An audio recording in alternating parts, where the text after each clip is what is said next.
welcomes you to the following presentation of the National Football League.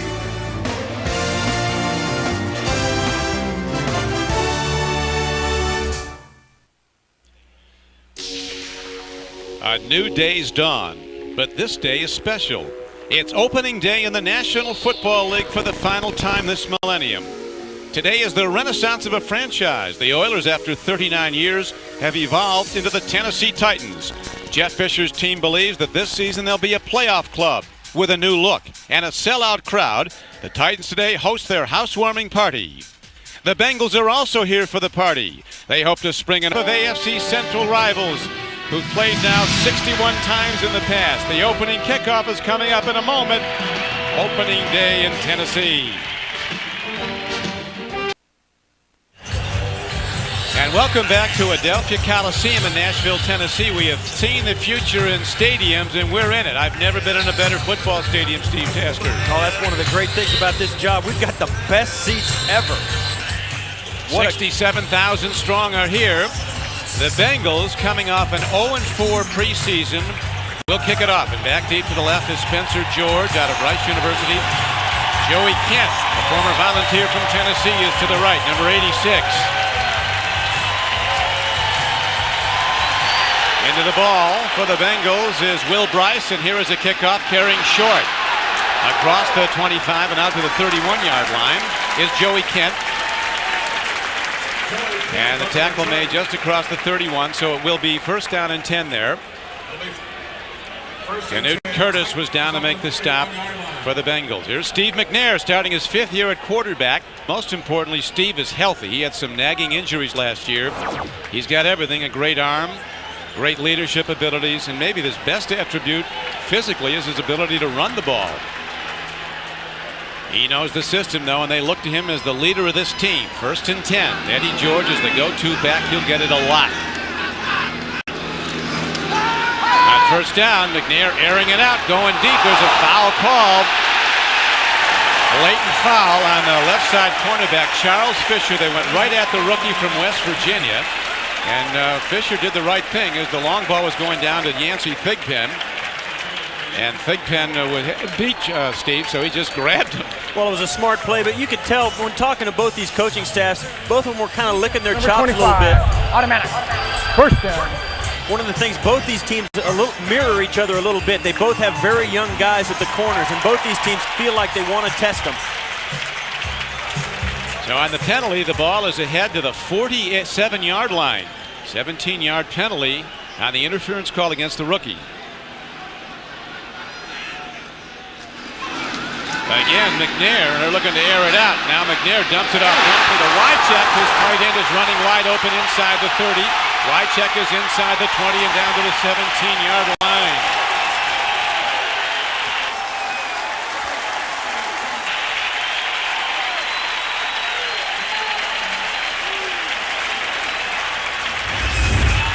A lot of people don't know who Frank Wycheck is. He's one of the best pass-catching tight ends in the National Football League, and it is a blatant mistake to leave him standing by himself as an outlet for Steve McNair. 35-yard gain on the play. Wycheck led the Tennessee team in. You see Tennessee in the red zone. They were the best. Only team in NFL history to get points every time. The red zone from 20 yards in on your opponent's side. Here's McNair rolling out. He runs well. He throws on the run and makes the connection down to the 1-yard line. Kevin Dyson coming across the field. Artrell Hawkins makes the stop. 17-yard gain. On an opening day, there's no part of the season that has any more stress than the opening drive. Both teams want to make something happen early, and this is a huge boost for the Titans to come down and get 3 or 4 big plays and go right down the field to the 1-yard line right off the bat. It's a huge boost here on opening day in front of their home crowd. It's exactly what they wanted. Hey, you couldn't script it better than this, Steve. Everything going Tennessee's way. McNair takes a look, swings it out. And his fullback, Lorenzo Neal, who doesn't get it thrown to him off it, he drops it, skims off his hands. Let's look now as we break down the Tennessee Titan offense. good offensive line. Big Bad John, they call Runyon the right tackle. Matthews is an 11-time Pro Bowl player at different offensive line positions. Dyson was drafted, as you know, ahead of Randy Moss of Minnesota last year. Expect this to be the breakout year. Had a good catch on this drive. McNair, as a penalty marker goes down, throws across the field, and all of a sudden the Titans start to stall a little bit. We spoke to Jeff Fisher yesterday, and one of the things he told us was, yeah, they scored every single time they got inside the 20. One of the problems was he felt like they settled for too many field goals. They would really love to score touchdowns this year rather than have Al Del Greco carry them offensively. Offsides, defense, number 94. Half position to the goal, repeat, second down. So now it is second and less than a yard. Our official referee is Mike Carey. Double tights, power formation for the Tennessee Titans. Roan is aligned to the left. Got 3 tight ends in the game. Power set. George is the eye back. McNair takes it himself. He's in close, but no signal yet. Got one from Eddie George, Steve, but that doesn't count. Touchdown signal. Now they get it. So the Titans come out of the gate in a hurry. They wanted to knock Cincinnati down early and see if they could take their confidence away. This is a team that's gone through a lot of losing in the recent years, and this opening drive, a very impressive one. Eddie George didn't touch the ball at all on the first drive. Steve McNair takes it in himself. That's a statement in and of itself. They scored on their opening drive of the game and didn't give the ball at once to their star running back. That's right. Eddie George never carried once. Now the point after by Al Del Greco. That was the first touchdown in the NFL's regular season this year. Del Greco, an automatic guy, booms it up and through with 13:05 left to play in the first quarter. The Tennessee Titans, in their inaugural regular season game on their home field, have jumped off to a 7-0 lead. Tennessee kicks off when we come back. CBS. It didn't take long for the Tennessee Titans to put up the NFL's first touchdown of '99. McNair on the payoff end, a 70-yard drive in just 4 plays. Now the Titans kick off. Willie Jackson is back deep. Picks it up on the second half. He can go from the University of Florida. Jackson breaks it across the 25 and out to the 27-yard line. Ball on the field. Titans think it's their ball. We'll see if they rule him down. I believe the ground caused that fumble, and if they do give it to the Titans, I'll bet you that Bruce Coslett will appeal it. I don't think they're going to. He was down by contact. The ball obviously was popped out when he tried to reach for extra yardage. Good call, Steve. That's exactly what happened. They are not going to. On the field was the runner was down by contact. That's it. First down. There's Bruce Coslett, a former tight end for the Bengals. Guy who said he's doing the best with the cards he's dealt. Carl Pickens in uniform, not starting the game though. They're going with Jackson. And now coming in motion is Darnay Scott, their fastest receiver. And up. They go to Corey Dillon, who during his career against Tennessee has averaged 6 yards a carry. Here's Jeff Blake, starting quarterback, says this year he's going to be the leader of this team. He's going to be the man, make people accountable on the field and off. He only started 2 games last year. Neil O'Donnell, now a Tennessee Titan, was the predominant starter last season at Cincinnati. 2nd and 8.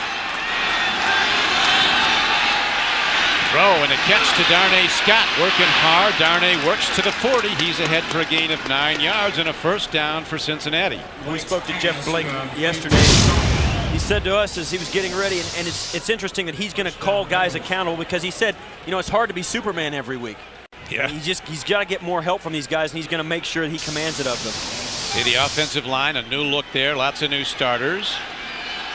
Tony McGee coming in off season, caught only 22 balls last year, only 1 for a touchdown at tight end. They expect more from Tony. Here is Jeff Blake. He's on the run, and he does it well. Blake's ahead for a gain of about 17 yards.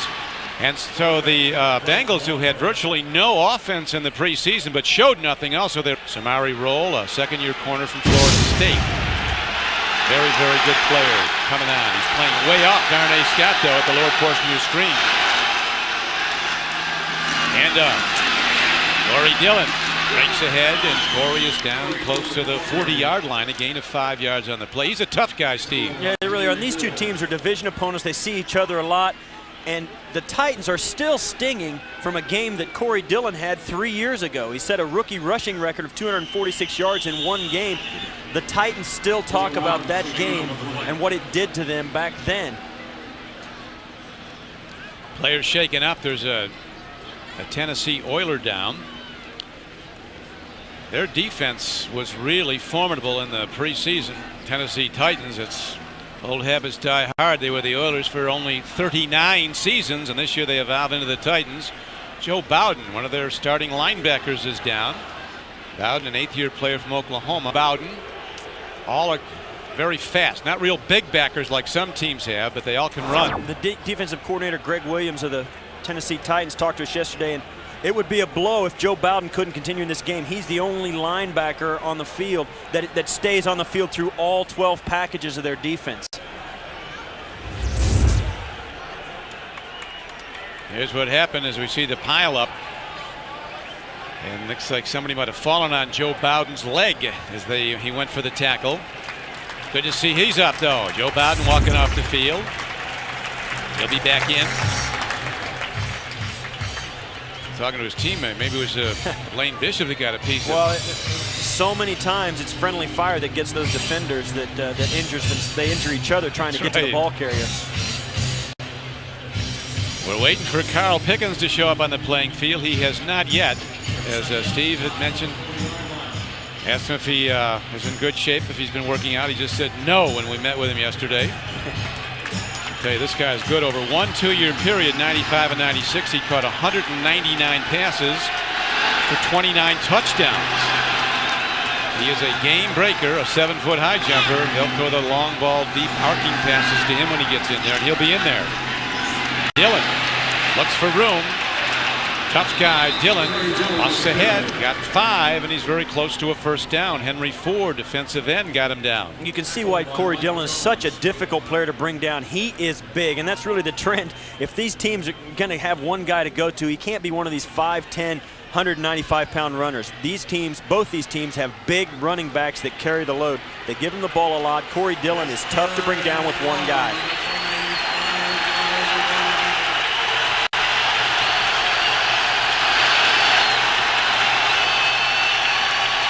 Third and short. Jeff Blake, 210 pounds at quarterback, head down behind his center. Rich Bram, Ryan DeMarco, and O'Dwyer, the guards, move it out. And it's a first down for the Bengals, so they're moving the ball.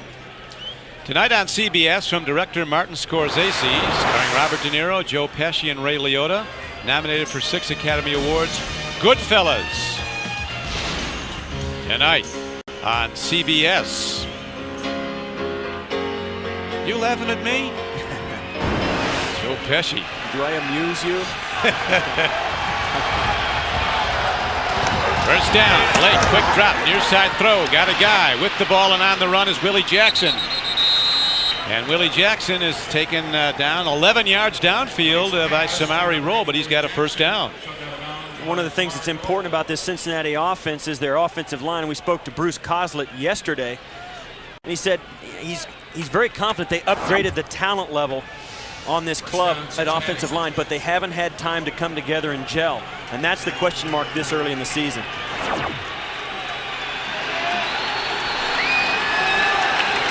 First down and 10. Bengals driving after the Titans went 70 yards in 4 plays on the opening drive. Dillon slammed hard. Kenny Holmes, the defensive end, a former #1 draft choice from Miami that they expect more from. Coslett not happy with no gain on first down. A big part of winning football, as you know, Steve, as a 7-time Pro Bowl player for the Bills, you got to win first down. You really do, because that gives you an opportunity in 2nd and 3rd down not to get any unusual situations, 2nd and 15 or a 3rd and 20. Those are difficult things to convert. When you stay in normal down and distances, you give yourself a better chance to win over 4 quarters. And they lost first down. The Bengals there. They lost a yard and a half. Second and almost 12. Blake swings it out nicely. Bobbled ball, though. He put it a little bit behind his running back, Corey Dillon. Dillon, the Rookie of the Year in '97 when he came out of the University of Washington.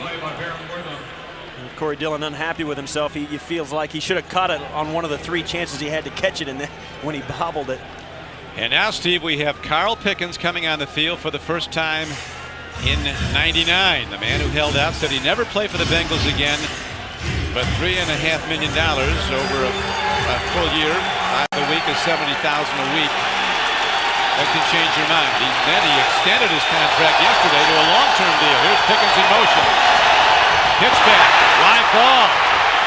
And a great play by Jeff Blake, if not a great play on the pitch back. Javon Curse, who was a game wrecker. He blows everything up. A loss of 14 yards on the play. And now a penalty marker comes in. And if that's a defensive penalty, even with the loss, it'll be a first down.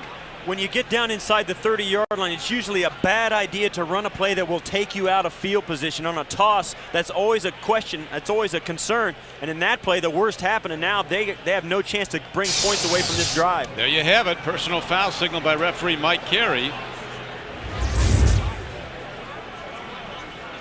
Man, that Curse, number 90. Blows the play up, but that's the personal foul came after it. We had people throwing each other down afterwards. Javon Curse absolutely blew that play up. Personal foul, number 96. Unnecessary roughness, 15 yards, automatic, first down. Mike Jones. So the Titans are just infuriated, their coaching staff. Jeff Fisher out on the playing field. He's pulling Jones out of the game. That's inexcusable. That was a drive killer, that play where Curse came in and broke it up. And now look at this. 15 yards assessed against Tennessee. Ball moved down to the Titans' 23-yard line. That's exactly the kind of thing that has plagued this franchise over the last 3 years. They've been 8-8, but there have always been in every season 2 or 3 games that have pivoted on key penalties or small mistakes. Last year they couldn't get a field goal off to win a game, and this is the type of thing that they're going through today. So the drive stays alive, and the personal foul call against Mike Jones of the Titans. First down, Blake, timing throw, got a guy. Whips it in to Willie Jackson, who goes high, comes down with the ball. Almost a late hit there. A 10-yard gain on the play. A lot of nice timing in this Cincinnati offense, Steve, other than that errant pitchback. One thing that makes this possible is the fact that Jeff Blake can really run with the football, and the defense always keeps their eye on him before they do anything else. And the wide receivers, it gives them that much more time, that much more room to get open, and the margin of error becomes larger and larger for the Bengals when your quarterback can make things happen. And Blake throwing the ball well early. 3 for 4 for 30 yards. You'd love to get that start going. First down, Cincinnati. Titans lead at 7-0. Corey Dillon. Dillon takes it down to the 10-yard line. Talked to Corey yesterday. He told us, I'm a 25 to 30 guy. I want it 25 or 30 times a game. Tennessee remembers this guy. September 12th, 1997. Bengals versus Tennessee. And Corey Dillon erupts for 246 yards rushing. The most by any rookie rushing in an NFL season. Broke the record previously held by Jim Brown. I'll tell you what, there's still some scar tissue running around that Titan locker room because of that game Corey Dillon put on the field. Today they shut him down pretty well, though. He's 5 carries, 14 yards. Now, though, he's going right down to the goal line. And is he in? He's inches away if he's not. He was 5 for 14 before that carry, but he just broke off a 10-yarder. So he's 6 for 24. Marcus Robertson and Kenny Holmes were the tacklers on the play for the Titans. Just a little draw play that lets the defense think about Jeff Blake before they think about Corey Dillon, and that's a big mistake. It gives him just enough to get a crease in the defense and takes it right down the field. For Blake. Give it to Dillon. He does it. Easy. Dillon is in, and so the Bengals answer right away. They were maybe possibly knocked down, but not out on that opening drive of 70 yards by the Titans for the touchdown. Titans thought if that happened today, these guys might have their dauber down and be coming off hangdog. Just the opposite. They came out firing to the Bengals. And this touchdown was set up by a penalty when the drive was actually stopped. And that's what's gonna haunt this Titan team if they can't get those mistakes fixed. Extra point by Doug Pelfrey is up and good. And so a big moment for Coach Coslett and his Bengals. Touchdown drive. Welcome back to Adelphia Coliseum. As good a football stadium as you'll ever see, and maybe as good a game, as the Cincinnati Bengals march right down the field after they fell behind 7-0, and now they kick off. Don Criqui with Steve Tasker, and here is Spencer George. In his wisdom, he'll down the ball. He had some room to go, but he elected not to. It's a timeout on the field as the Titan offense comes back out. They were formidable a moment ago when they were out there. Track the stats of your favorite players, plus New York Jets wide receiver Keyshawn Johnson is profiled in the NFL Insider Spotlight on www.nfl.com. Tie game, warm and sunny and sold out in Nashville. Titans have the ball for the second time. Took it right down the field on the opening possession. McNair in a 1-yard push for a touchdown. Throw and a catch. Tight end Wycheck, who caught 70 last year to lead Tennessee, is ahead for a gain of 10 yards. Knocked out of bounds by Steve Foley, outside backer. In his career, Steve McNair has played 5 times versus the Bengals. He has never thrown an interception, has 8 TDs against him. You got to think that he's feeling pretty confident about going into this game, especially in a new home stadium. Well, as you know, Steve, they want McNair to take more chances downfield. He threw a franchise low 10 interceptions last year, but some felt he was too conservative. He's got to air it out more, get the ball downfield. As Evans, the conservative, tight end, firing away the leading receiver. Here's McNair looking downfield. What a gun he's got. But a good rush was put on him. He was looking at Kevin Dyson. One of the things about Olhoffen was pushing up the middle, getting pressure. Excuse me, Don. One of the things you talk about the Titans is that the reason he doesn't go deep is because he's got Frank Wycheck. He's such a sure-handed tight end. He caught more passes than anybody on the team last year, and he feels very confident in it. And it's a risk reward. If you go down the field deep, you're not going to complete as many passes as you do underneath. That time it was well underthrown on the pattern to Wycheck. This is second down and 10. Officials fire the flags in before the snap of the ball. Could have a procedure penalty against the Titans. One of the things, Steve, that the false start. It was a false start. Number 75. They want these Tennessee fans and no one to cheer. They said in the first preseason game they played here against Atlanta, the fans were cheering sometimes when they had the ball. It's kind of disruptive to the offense. Yes, the offense had to start using hand signals so they couldn't hear each other. And usually it's the opposite, that the home crowd helps their home defense by not letting the opposing offense hear. In this case, they were cheering at the wrong time. 67,000 strong at the Adelphia Coliseum. Second down. From the shotgun, McNair takes his drop. They give him time, and he gets the open guy. Yancey Thigpen, the former Steeler, is inside, almost to the midfield line. He's knocked down at the 48-yard line, a gain of 23 yards on the play. That's exactly what Steve McNair has to do. Stand in the pocket. He had great protection. Waited. Yancey Thigpen ran a deep crossing route, and that's exactly the kind of route that'll warm Jeff Fisher's heart, going down the field, hitting the guy that's had a rough year last year in Yancey Thigpen. A lot of injuries for Yancey. They really extolled his virtues as a leader and as a dedicated player. He had a terrific preseason. Eddie George gets the carry. That's first of the day. A defensive game plan to stop Eddie George. That's the first time he's got it. And we're well into the first quarter, 4 minutes to play, and Michael Bankston was on the stop. You've got to think that that was part of their plan, not giving Eddie George the ball right off the bat. For whatever reason, they felt like Cincinnati was going to be in his lap all day.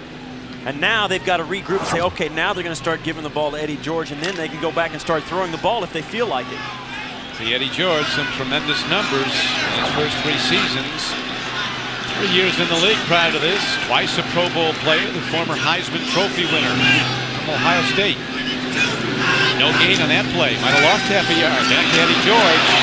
They get him again for no gain.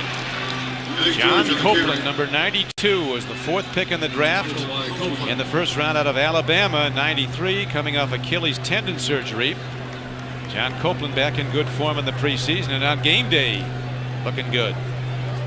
One of the things about him, they say that Dick LeBeau told us he's the quickest defensive lineman they've got. He was a #1 pick, and you can see it right there. Cincinnati, one of the few teams in the National Football League that play the 3-down line formation. And I think they do that because of the fact they have such fast, good young linebackers. They want to get as many of those guys on the field as they can, so they really don't want to fool with putting a defensive lineman in there and taking one of those young linebackers off the field. They have 2 tremendous inside backers, unbelievably fast in the description of Coslet, Brian Simmons and Takeo Spikes. 5 out on the field, and we're tied at 7-all. A lot of offense, both teams moving the ball well. Tie game, 7-7. 3rd down and 10. Tennessee Titans drop their quarterback into the shotgun. McNair dropping, looking deep. He can run and very well. He fires on the run. A strike to Dyson. This is the guy that was drafted 5.5 slots ahead of Randy Moss in the first round last year. Didn't do much as a rookie. He's doing it today. 15-yard gain. They're really excited about Kevin Dyson's maturity. He's really aged, and once he's been around the block, once in the NFL, he really feels a lot more comfortable this year, a lot more confident, and Steve McNair feels more confident. Jumped up in the draft when he was the MVP of the Senior Bowl. He played at Utah. First down, Eddie George. Look for some room, get some. Ball on the field, live ball, and the Bengals have it. The Cincinnati Bengals pop the ball free, and all of a sudden the drive comes to a screeching halt. Artrell Hawkins, who went from the University of Cincinnati Bearcats to the Cincinnati Bengals, put the pop on, freed the ball. Titans had only 19 turnovers last year, but they have a big one in opening day. As good as this day started for Steve McNair, it couldn't have started any worse for Eddie George. Was held for just almost no yards in his first 2 carries, and then coughs it up on this last one. So the Bengals will have the ball when we come back.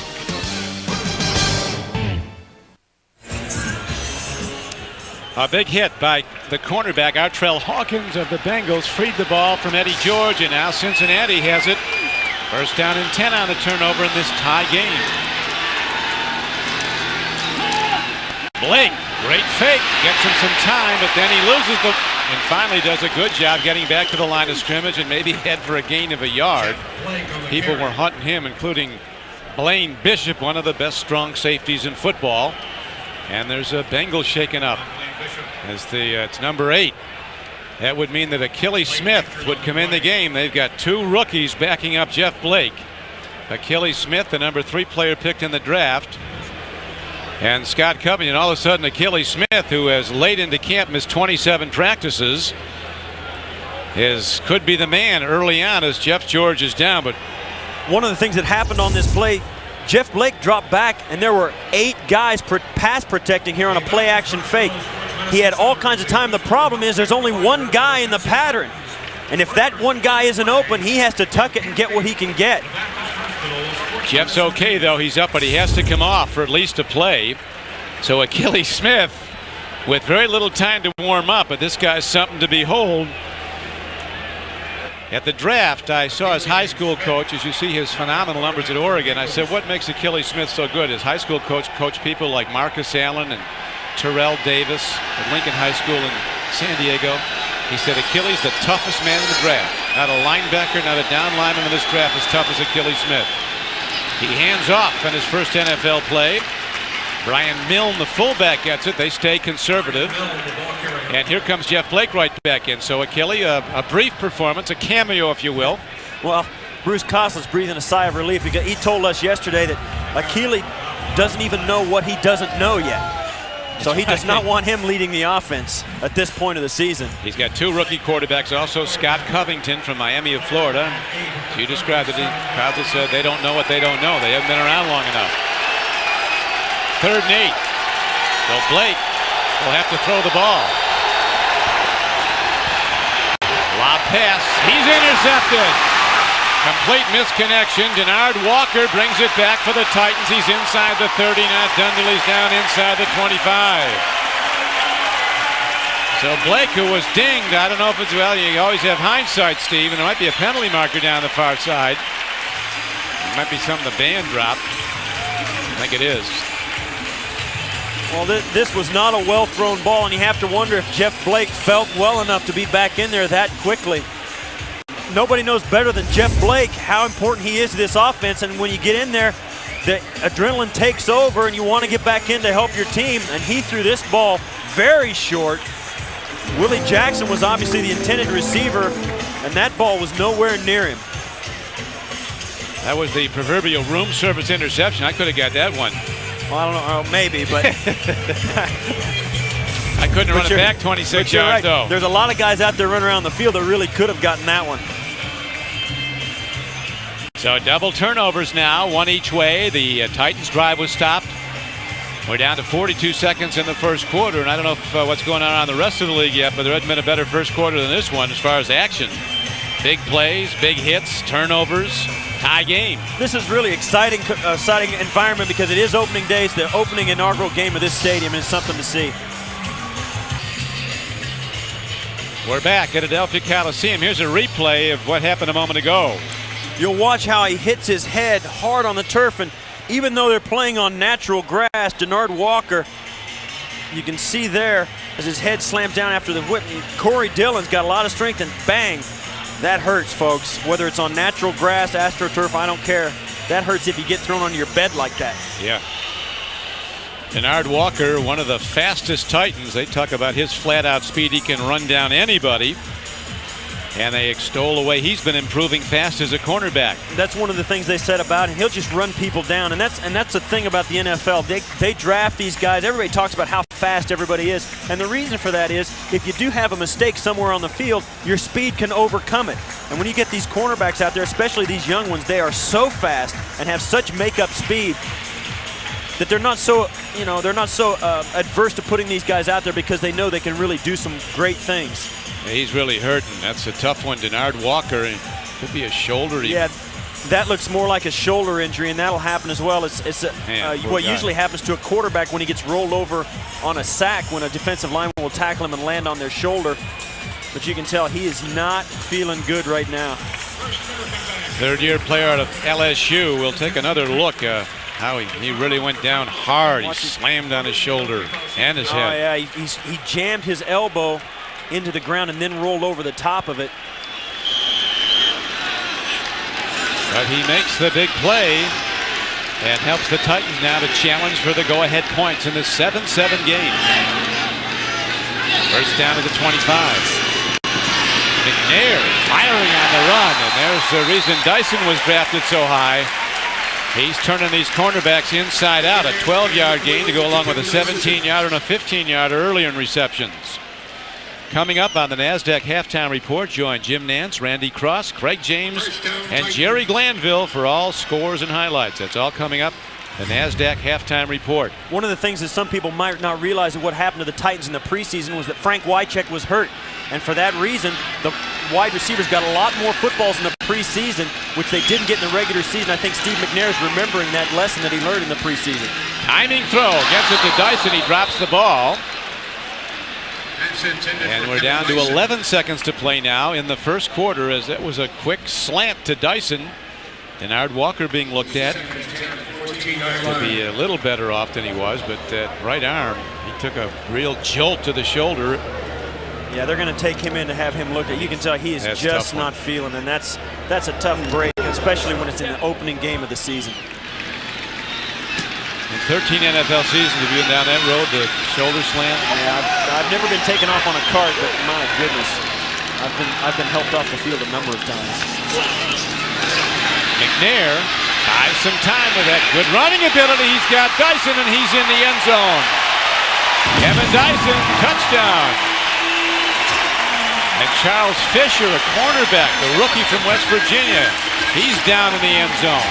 And that's amazing. Charles Fisher had coverage and then fell down and could not get up. He's still down where he fell and left Kevin Dyson standing all by himself with nobody on him. He's in man-to-man coverage is Charles Fisher, and when he falls down, he cannot get up. You'll see there, just in the lower part of your screen, Kevin Dyson turned around and nobody was there.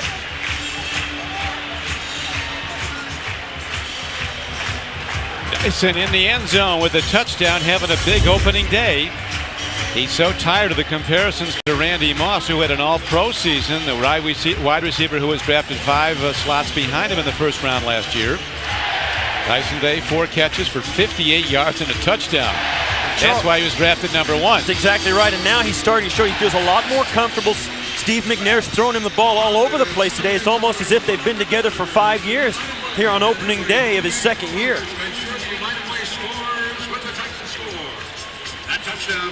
So both teams seeing cornerbacks go down. Denard Walker of the Titans, after an interception and a return of 26 yards, slammed to the turf on his right shoulder. He's been carted off. And now the rookie is still down. I don't know if he twisted going for coverage. I don't think anybody hit him back there, Steve. Well, you'll see him right here at the top of the screen. He goes down and he cannot get up. And he hasn't moved since. And I'll tell you, I was down on the field earlier. It's a great surface to play on. It could not be better. Looks like artificial turf at such closely cropped grass. It is so clean, so smooth, and so uniform. It's hard for me to think that the surface had anything to do with that injury, but by the same token, it does happen. A lot of people looking at him. Coach Coslett waiting for word, and they're going to take him off, unfortunately, on the card. So both teams losing a starting cornerback to injury in the first quarter. And these are two teams that can't afford to lose starting cornerbacks. They both got young guys out there. And the problem, and we've discussed this before, when you have a young football team, the problem is when you lose a starter, you have somebody even younger to put in behind the guy.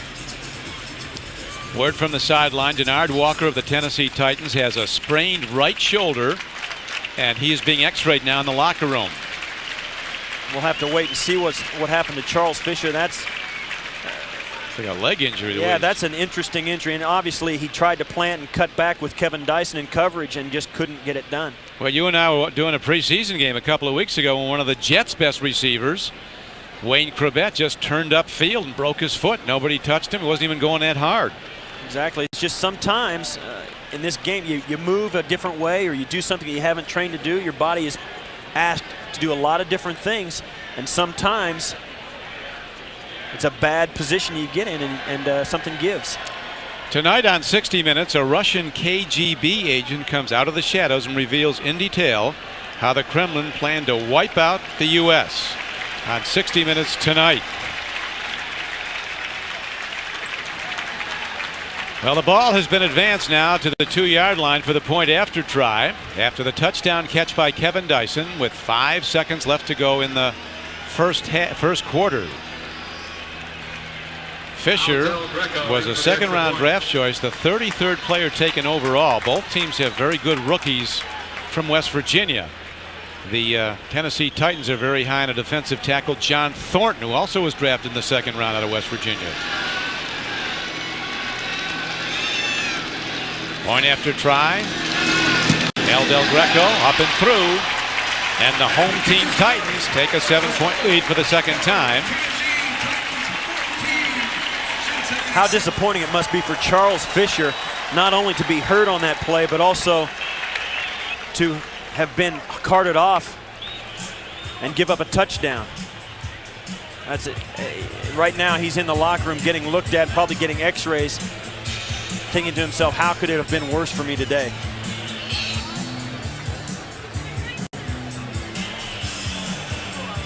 So 5 seconds left to go in the first quarter. Bruce Coslett seeing his team rally back. It looked like they might have hit the knockout punch early. The Tennessee Coslett, who led his offense, show nothing in the preseason. Blake said to us yesterday he threw the ball downfield once in the whole preseason. And he went 14 plays, 71 yards. His Bengals did the first time they got the ball. We have a sprained knee as the initial diagnosis of the injury It sent Fisher off the field for Cincinnati. He will not return today. The rookie here is a high spinning kick down to Willie Jackson.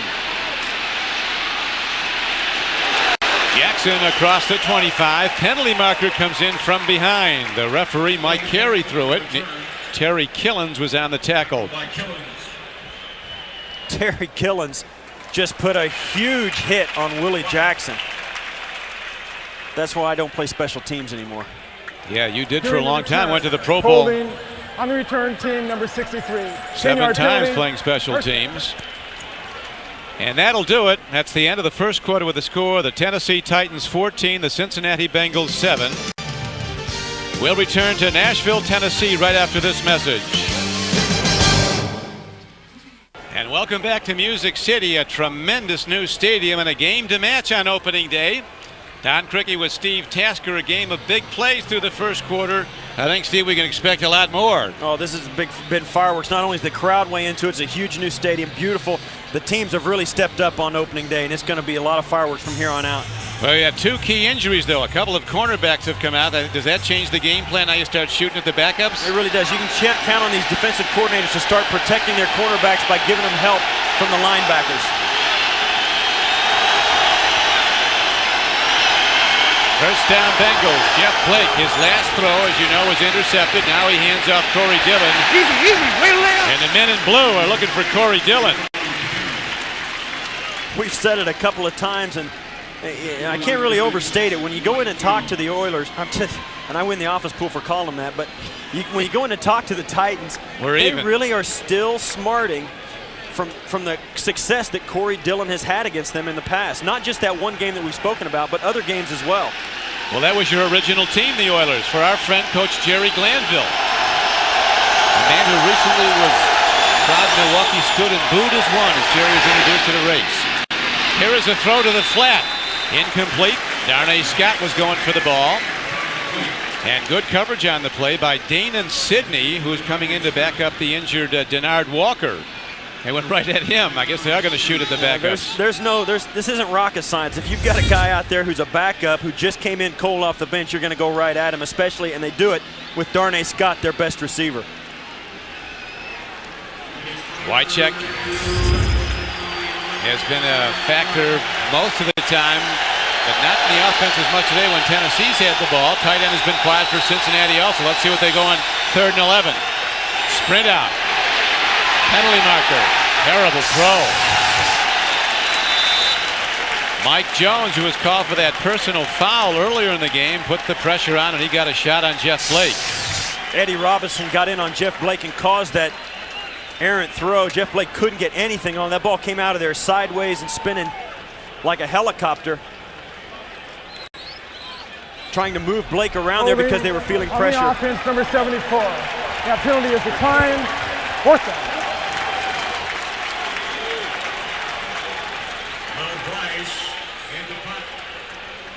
So 4th down arises, and the punter, Will Bryce, will get the ball in his end zone, and if things go right, he'll kick it from about the 1-yard line, maybe the goal line. Titans in position now to get very good field position again, leading the game 14-7. Bryce is blocked. He took all day to kick it. It's out of the end zone. That's a safety. 2 points for the Titans, and they'll have to free kick from their 20. Bryce kicking from his end zone. You know you're going to get an all-out rush, and this guy kicked like he was warming up. He really did. We saw the Titans practicing their block punt yesterday in practice, and their coach told them, listen, guys, you've all got to go because we don't know which one of you is going to pop loose. Nothing breaks the confidence and the spirit of a team like a block punt against them. Donald Mitchell is a great special teams player. That's the only reason he is on this team, and he showed it right there.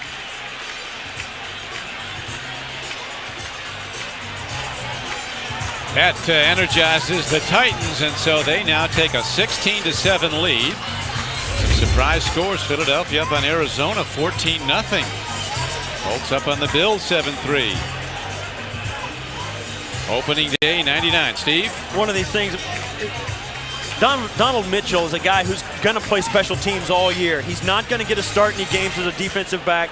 He's not going to start do anything except play special teams. And to block a punt for your team is your one and only opportunity to put yourself right in the middle of the game. And he did it right there. That is a huge play. A safety like that on a block punt isn't just 2 points. There's a very good chance it'll lead to a total of 9 points because they're going to have good field position on the free kick and might take it in. And it's really bad luck that the ball bounced off his own teammate and went out of the end zone. Otherwise, they pick it up, run it in for a touchdown, and get it right there. That's the best case scenario, but by the same token, you'll see here as Will Bryce now gets a chance to punt it with nobody rushing him.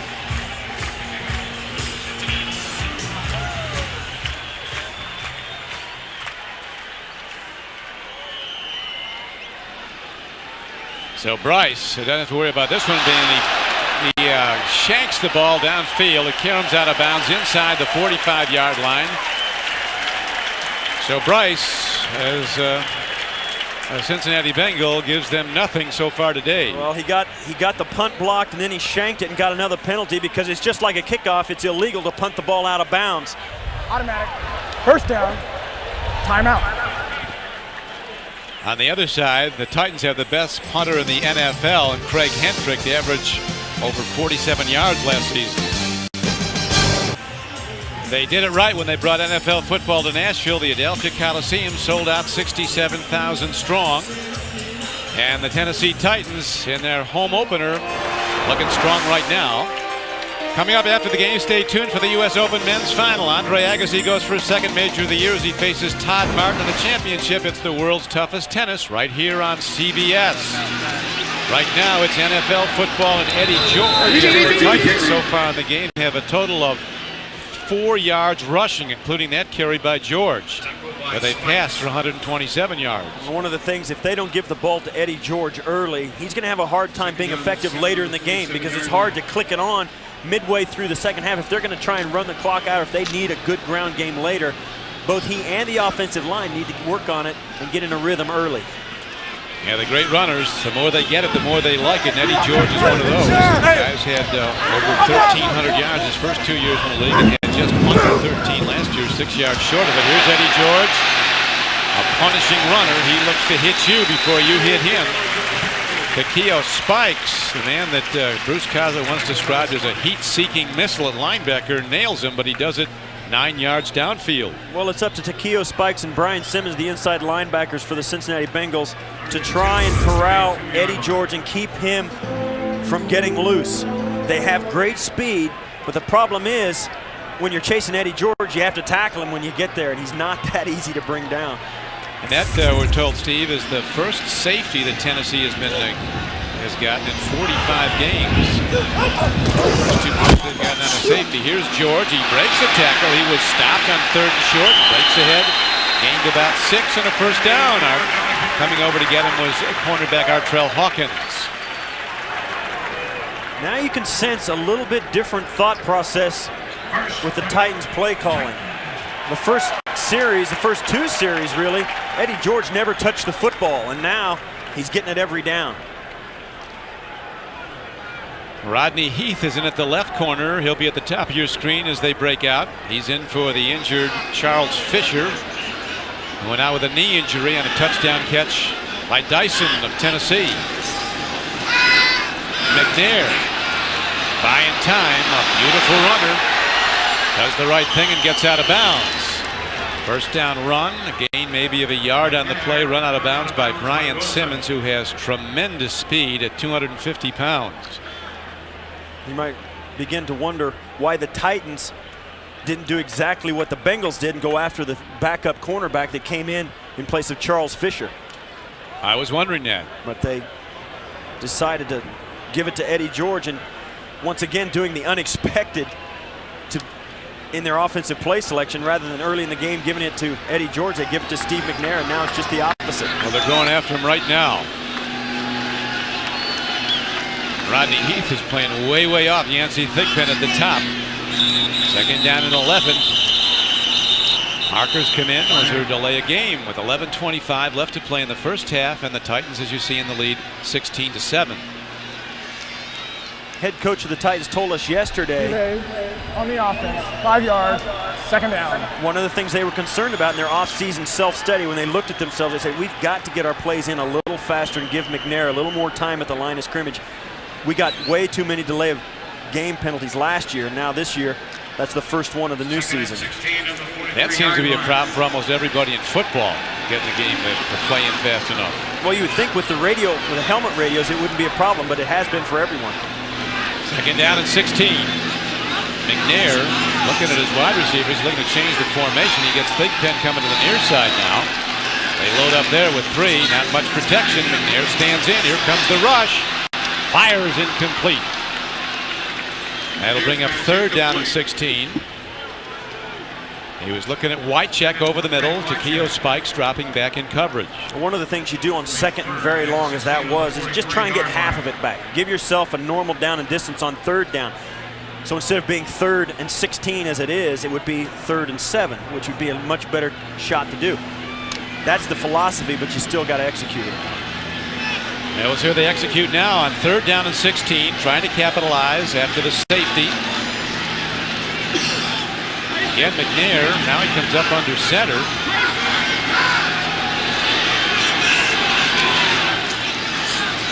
Swing pass. Eddie George is on the run. Still going, they get him down way short of a first down, though. He needed to get down to the 27-yard line. They knock him down at the 32 after a gain of about 12. Brian Simmons got him. That was a long key field play. goal try. That was a key play, for one reason. It didn't get him the first down, but it did put him in field goal position. Now they can bring Al Del Greco out, and he'll try approximately a 50-yard field goal, which is at the edge of his range. But on a perfect day like today, he's got to think he can make it. Al Del Greco going for his 300th career field goal. His longest career is a 56-yarder. That was back in '96. He is at the edge of his distance. He hits it well. Ball spinning. He's got it. Al Del Greco, his 18th consecutive field goal. That ties his own club record. His 300th field goal extends the Titans' lead to 19-7. Tennessee kicks off when we come back to Nashville. Al Del Greco, with his 300th career field goal in the NFL, just extended the Titans' lead to 19-7. This is perhaps the best golfer among all the professional athletes in America. Plans eventually to play on the senior tour. Right now, he's playing well. This is Hendrick kicking off. Ball comes down to Willie Jackson of the Bengals. And he is out to the 23-yard line. There you see Al Del Greco. He almost retired in 1991, 8 years ago. But now he knows these guys keep track. Kickers are great accountants. They know how many kicks they have outside what distance, from where. You know, Al Del Greco knew exactly what he did just then in tying his own team record and hoping he gets another one today. Well, through the '98 season, he has 836 points. Franchise record. Jeff Blake, only 30 yards passing, 3 of 7. He's been picked off once.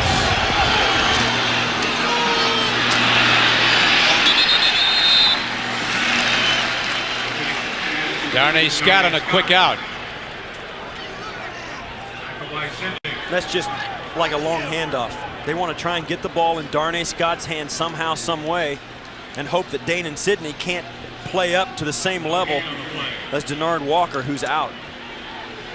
And surprising, Steve Tasker, we've not seen Pickens. We thought he might be in there more. Maybe he was legit when he said he hadn't worked out 2 months. He seemed honest enough. They weren't given many answers yesterday, the Bengals. Here is a throw up the middle. And Darnay Scott makes a nice play into the teeth of the defense. He's ahead for a gain of 11 yards and a first down. That's something we sat down with Pickens and Darnay Scott yesterday, and Darnay said, you know what, I'm glad Carl's back because I don't have to go over the middle. I take all those hard routes over the middle, and this is exactly one of them. This is a Carl Pickens route that he has to run now that he's the guy. He doesn't like, for some reason, he doesn't like that violence in there. He's a deep threat guy, though, Darnay Scott. He does. Somebody's running back. Corey Dillon, he likes the violence. He likes to take on tacklers and bang him. That time he gets hit and knocked down for a loss of a couple of yards. It'll be second down and 12. Tacklers on the play were Javon Curse and Phil Glover. the Titans are notorious, and as are a lot of teams in the NFL, the way to stop the run is just put more guys up around the line of scrimmage. The question is, can you both defend the pass as well as the run when you do that? Well, he is a weapon, Javon Curse. He ran right over Willie Anderson. Very good tackle. Scott has time, makes the throw and the connection. Darnay Scott comes down with the ball. Beautifully timed. And they'll knock him out of bounds close to the 45-yard line and close to a first down. He's on third down coming up if he didn't get there. Here comes Carl Pickens coming in the game. And now coming off. He's right out. So he was just a couple of pounds overweight. He usually puts on a little weight in the offseason, as is normal for most NFL players. It's tough to work as hard as you do during the season, during the offseason. But he says it's really nothing that unusual.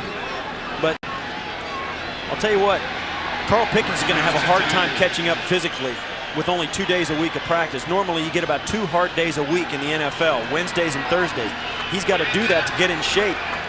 Yeah, that's what Bruce Coslet said yesterday. He said the next 3 or 4 weeks are his training camp. When he's on top of his game, he's one of the great players at the receiver position in the league. Blake takes a look, lets it go. Oh, he's picked off. Dane and Sidney, who came in for the injured Denard Walker, gets the second pick of the day, and we could see Achilles Smith before you think. You got to feel good for Dane and Sidney. They've been picking on him ever since he stepped on the field in place of Denard Walker, and he got a little of his own back on that play, stepped right in front of the receiver. It was well played. Jeff Blake had to throw from the opposite hash all the way across, and that's dangerous for the second turnover for the Bengals. We're back at Nashville, Tennessee. First down and 10 for the Tennessee Titans. McNair hands off to Eddie George, but cut back by a 240-pound back, and he's knocked down at the 50, gain of 5. And now it's back to the men of CBS and the Titans and Bengals. Opening day 99. Delayed trap, Eddie George. Ball on the field. Who's got it? He coughed it up once, you remember. Artrell Hawkins was the guy that freed it the first time, and he gets a shot at him again. Greg Myers and Myron Bell are also big hitters at the safety position for Cincinnati. Titans keep the ball. Eddie George now 8 runs for just 24 yards.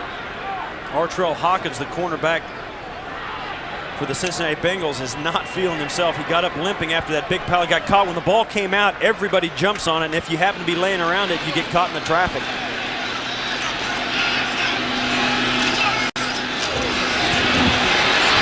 Long ball. Caught. Dyson. Kevin Dyson having a career day, just eating up the secondary of the Cincinnati Bengals. Phenomenal day for Dyson. As good as advertised. Rookie year wasn't much. As a sophomore, he's been a great one so far. 47-yard touchdown. He is having a career day on opening day of 1999. Looked as though when he caught this ball, it looked like it was going to get tipped. Even he hesitated, didn't catch it cleanly, but had the presence of mind to sidestep the pursuit and walk into the end zone. What a great play. Steve McNair's really got to love the way that wide receivers are working and getting open thus far today. Time and again getting open. Extra point, up and good by Del Greco as the lead is extended now at 25-7. Dyson caught only 21 passes last year as a rookie, just 2 for touchdowns. He has 5 catches today, 2 for touchdowns.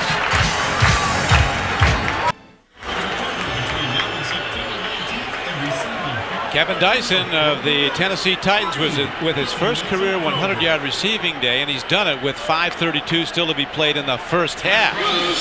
Got 2 touchdown balls today. Another kickoff. Ball comes down to Craig Yeast, a rookie from Kentucky. He's the guy that caught all of Tim Couch's passes at Kentucky. There are many of them. People wonder why they drafted so high. He's so small. He's only 5'7", but he ate up the best corners in the Southeastern Conference like Champ Bailey. This is the touchdown. You'll see here the safeties, instead of some will go under, this stops the crossing routes, but it does leave them vulnerable if they get deep. You'll watch here as the first Titan receiver goes right down between the hash marks. They all follow him. Then they can't get back outside to help on Kevin Dyson, and he walks into the end zone. 21 catches as a rookie, 5 already today for over 100 yards and 2 TDs. Corey Dillon runs the ball, gets across the 25 to about the 27. Baron Wortham, middle linebacker, makes the stop. So this is a critically important drive for the Bengals. They've got to put something up before halftime if there's to be any hope for them. They really do, and they'd love to get a touchdown. They can't be happy with just 10 points. They'll be down more than 2 touchdowns. You start talking about 2-point conversions already at this point in the first half. Things aren't looking good, but they've got to get some points on this drive.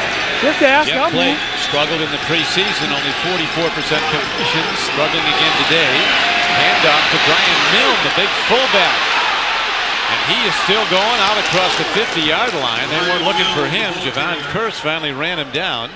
A 27-yard gain for the former Penn State Nittany Lion. How about Javon Curse running down from his defensive line's position and catching from behind Brian Milne? You'll see there, right there, coming off number 60 at the top. Brian Milne breaks at the outside. Watch Javon Curse chasing him down. You know, it's something when your defensive lineman shouldn't be able to do that. Milne they don't call a freak. They call Javon Curse a freak. Kenny Holmes is down. See the injury here, Steve. At the upper left, right here, as you'll see there, he just got tripped up, and right there, hyperextended. That could be anything. Oh goodness, that could be anything from a knee, an ankle, to a hip, to a low back. I mean, it's impossible to say, but it did not look good. Kenny Holmes, who had a very good preseason, a former #1 draft choice. United coming up on the NASDAQ halftime report. Join Jim Nantz, Randy Cross, Craig James, and Jerry Glanville for all the scores and highlights. That's all coming up on the NASDAQ halftime report. Some possible upsets in the offense. The Colts looking good against the Bills today. The Eagles, who had a tough preseason, looking strong against Arizona. They'll check it all out. It looks good to see that Kenny Holmes walking off okay. Looks like just a temporary nick. Yeah, I've seen, if you remember, the great player, Bo. See the quarterback comparison so far today. McNair having a big day. He's the guy they expect him to lead the way into the playoffs and well into the playoffs.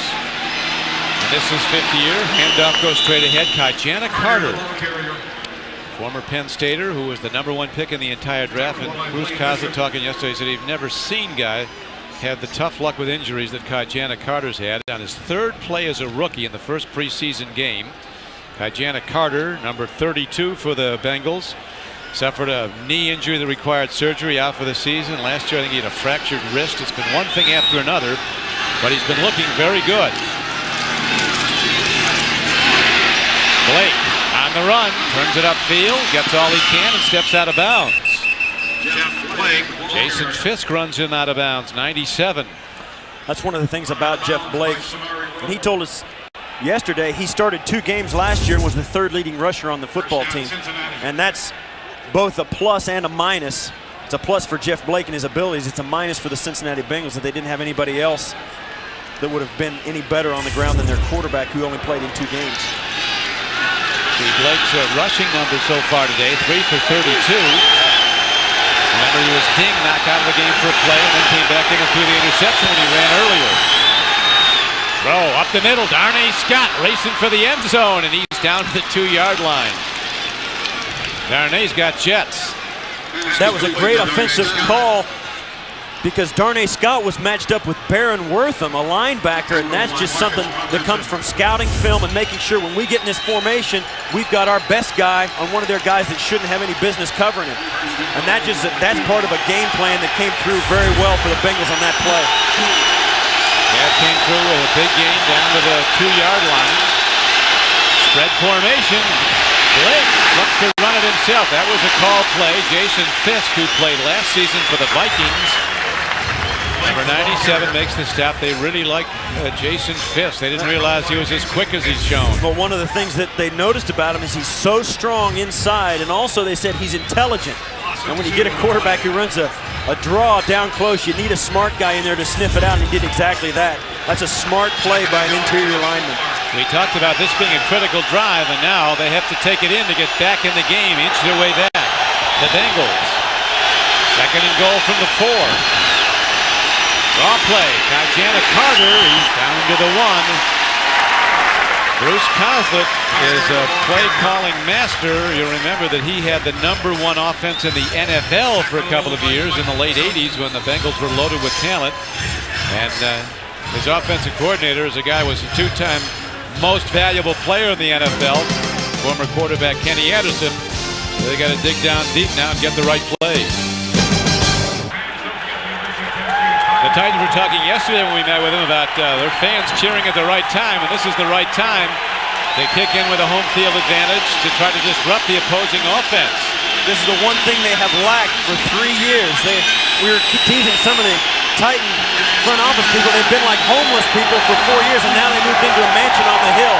Well, they did move into a mansion. Eddie George says when they first came here for the preseason game, it felt like they were in the NFL for the first time. Here's Carter busting down and close and in.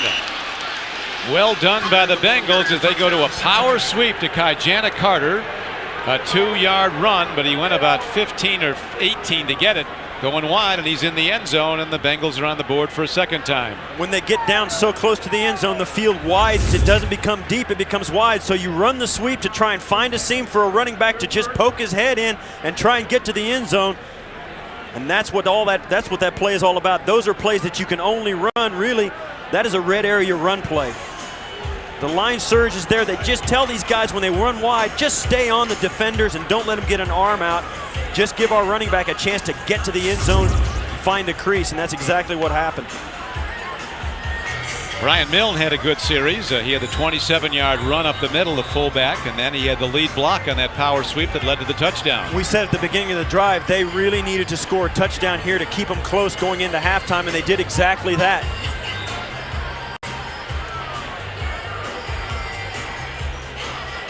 With the score 26-13, Bruce Kozlik looks at the probability chart that's made up by mathematicians in the offseason, and the right thing to do, according to that probability chart, is to go for 2. Try to make it 26-15. Well, it makes it instead of a 12-point deficit, it makes it an 11-point deficit, so that with another 2-point conversion and a field goal, you can tie the game. Blake fakes the handoff. He looks. He's got a wide open guy in Willie Jackson, and they get the 2-point conversion. So the Bengals aren't done yet. It is now a 26-15 game, Tennessee. The Bengals kick it off when we come back to Nashville. Bruce Kozlik talking things over with his tight end, Tony McGee. But the Bengals go right down the field after they fell behind by a huge margin. They were down 26-7. They come back and score 8 points. 6 on the 2-yard run by Kajana Carter, and 2 on the 2-point conversion throw. Blake to Jackson.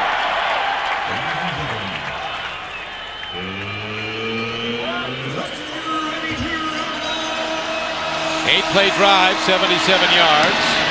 High spinning kick hit downfield. And here comes Spencer George running the ball for the Tennessee Titans. He's been on and off the team for 3 years. Head coach Jeff Fisher told us yesterday, working his way back on. Tackled by Renard Wilson. The Cincinnati Bengals are heading to a new stadium, also a beautiful new stadium, Paul Brown Stadium. And there is the architect's rendering of what it's going to look like. There's new stadiums popping up all over the NFL, and I'm telling you, they are really something to see. You can see construction well underway. And here it's very similar probably to this stadium. Certainly look from the architect's rendering, and this stadium is sensational. After dozens of new stadiums around the country, they're finally starting to get it right, aren't they? They really are. Another guy getting it right, Steve, is McNair. 9 of 13 for 183 yards and 2 touchdowns. As his numbers build now to almost 200 passing yards in the first half, hitting Chris Sanders with his first throw. Paul Brown Stadium will have 65,600 seats, 144 private suites, 7,600 club seats. It really has become, the NFL is really a different kind of professional sport. It's a happening. I mean, it's a festival every weekend that you have a home game, and that's why it's so different than the grind, everyday grind of a baseball season or a hockey season. McNair dropping on second and short. In trouble. He's on the run, and he can go. Sliding to a halt. Almost a late hit put on him by Artrell Hawkins. Roosevelt Blackman also on the play. A 9-yard gain and a first down for the Titans. One of the things the Titans feel comfortable in is their 2-minute offense. They run it quite a bit. They practice on it quite a bit. Steve McNair is a great 2-minute quarterback for that reason right there. He makes things happen. He stays alive. John Copeland is down. Defensive end. Big John coming off successful Achilles tendon surgery that ruined his '98 season. Bruce Coslin with the coach's lament, the coach's question. What next? I believe the Titans are going to be awarded their timeout back because of the injury to John Copeland. They will not be charged with the timeout that they just called to stop the clock. In 6 career games against the Cincinnati Bengals, Steve McNair now has 10 touchdown passes and no interceptions. So he's gotten well against his team. Last year, the Tennessee defeated Cincinnati twice by an average margin of 33-14. They beat them by a combined score of 67-28. These are the longest standing rivals for each team. This is the 62nd meeting over the years between Tennessee and Cincinnati. Our producer today for CBS Sports is Jim Rickoff. Our director, Steve Milton. Executive producer Terry Ewert. We're coming to you from Adelphia Coliseum. Don Criqui with Steve Tasker on opening day '99. And the Tennessee Titans, a team regarded around the NFL as having one of the best rosters from a talent standpoint, playing like it today after 3 straight 8-8 seasons. They've got some mandate from their owner, Bud Adams, make the playoffs. McNair against the big rush, takes his time, throws downfield to Thigpen. Ball on the field. It's live. It's the Bengals ball. On the run is Myers. Rodney Heath knocked it free.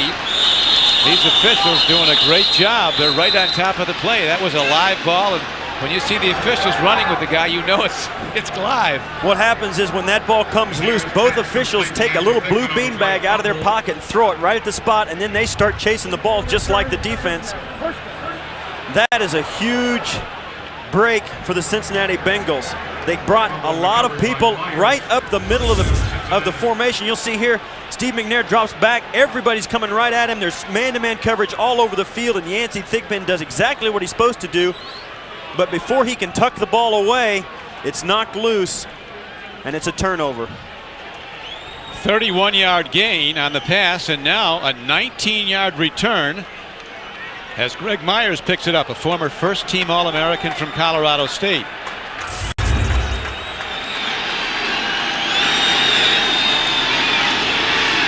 Blake looks, he throws, makes the connection. Tajana Carter working hard, does the right thing, gets ahead for a first down and gets out of bounds to stop the clock with 1:06 left to play. Instant replay rules back in the NFL, and here's how it works. The coach's challenge, 2 challenges per team, will cost the team a timeout unless the call is reversed. So if the coach calls for a timeout and it doesn't go his way, he loses the timeout. In the last 2 minutes of each half in overtime, only the upstairs replay people can tell the referee, we should look at this. Here is a throw downfield connected to Willie Jackson. He's down to the 37-yard line, so Blake really coming alive now. One of the things about that replay is they review every single play that happens upstairs. The coaches don't have to worry about it. And now how quickly things change when the Titans were about ready to score. Now the Bengals are coming right back. Man, are they? They look good moving the ball. This time to Darnay Scott, who was so fast, averaged 16 yards a catch through his first 5 years in the league. Got 17 on that one. And 39 seconds remain in the first half. Both these teams really having a lot of success throwing the football today. Not something we really expected. Both these teams rely so much on their great big running backs to get the ball, get it done. but it's kind of a surprise, I think, for both of them. Bruce Coslett going over the game plan. Corey Dillon of the Bengals, their lead rusher, a man who's averaged 6 yards a carry against Tennessee in the past. He right now is getting an IV, intravenous, for fluids. He's cramped up a bit. Temperature in the 80s here in Nashville. Beautiful day, sunny and warm. The Titans, their coaches told us yesterday they really feel their team is in particularly good shape. They had 2 weeks of 100-degree temperatures for 2-a-day practices. Well, they told us that, and they said, man, it was terrible. They were looking around and they were shaking their heads. They couldn't believe they got it done, but they knew if they could suffer through it, it was really going to help them on days like today. Yeah, what won't kill you, I guess, makes you better. Pickens is in the game. He's wide to the left. Blake's looking. He's firing. He's got a guy. It's overshot. Greg Yeast. A little speedster from Kentucky, can't get to the ball. Guy caught 85 passes for the Wildcats of Kentucky last year in 11 games for 1,300 yards. Football season is here. Get a complete and in-depth look inside the NFL with team-by-team breakdowns and week recaps. When you've got to know more on the NFL, log on to cbs.sportsline.com. It has the whole story.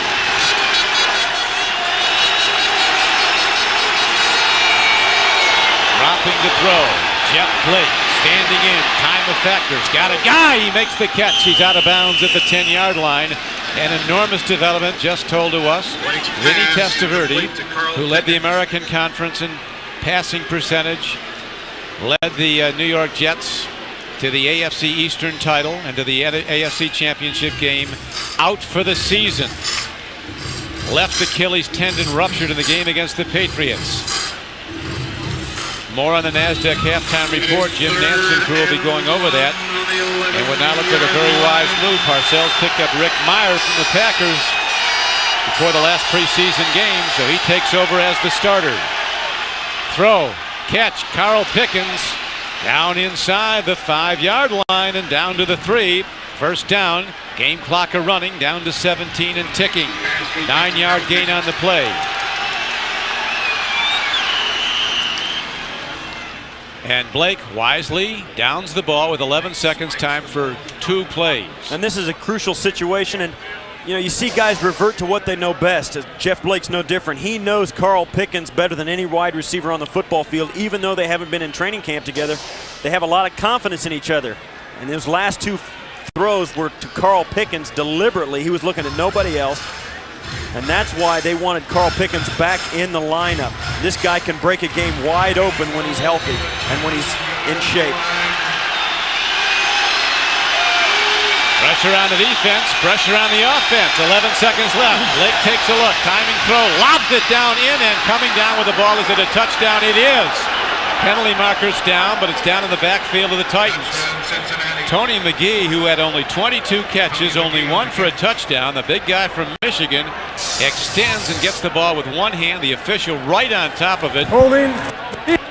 Defensive holding call. Play goes, and all of a sudden the Bengals are far from gone.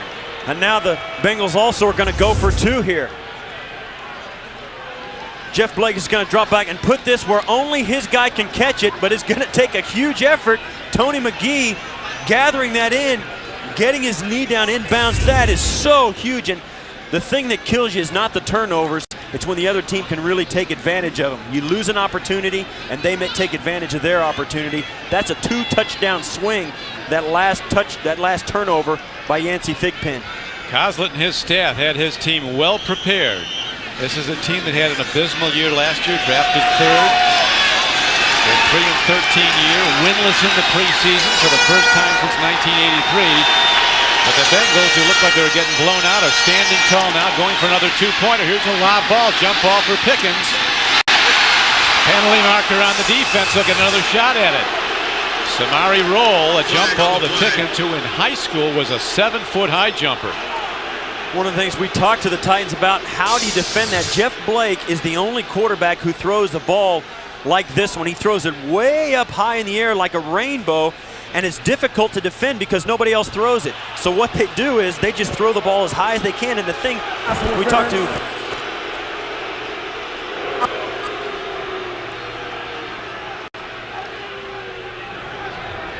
we spoke to Blaine Bishop, the all-pro defensive back for the Titans. He says, well, the problem is the ball is in the air so long, it's difficult to adjust to it and wait on that football to come down.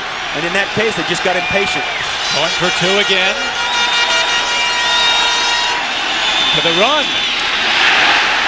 And the Titans shut it down. Mike Jones sheds the block, makes the hit, and the first half now down to 6 seconds to play.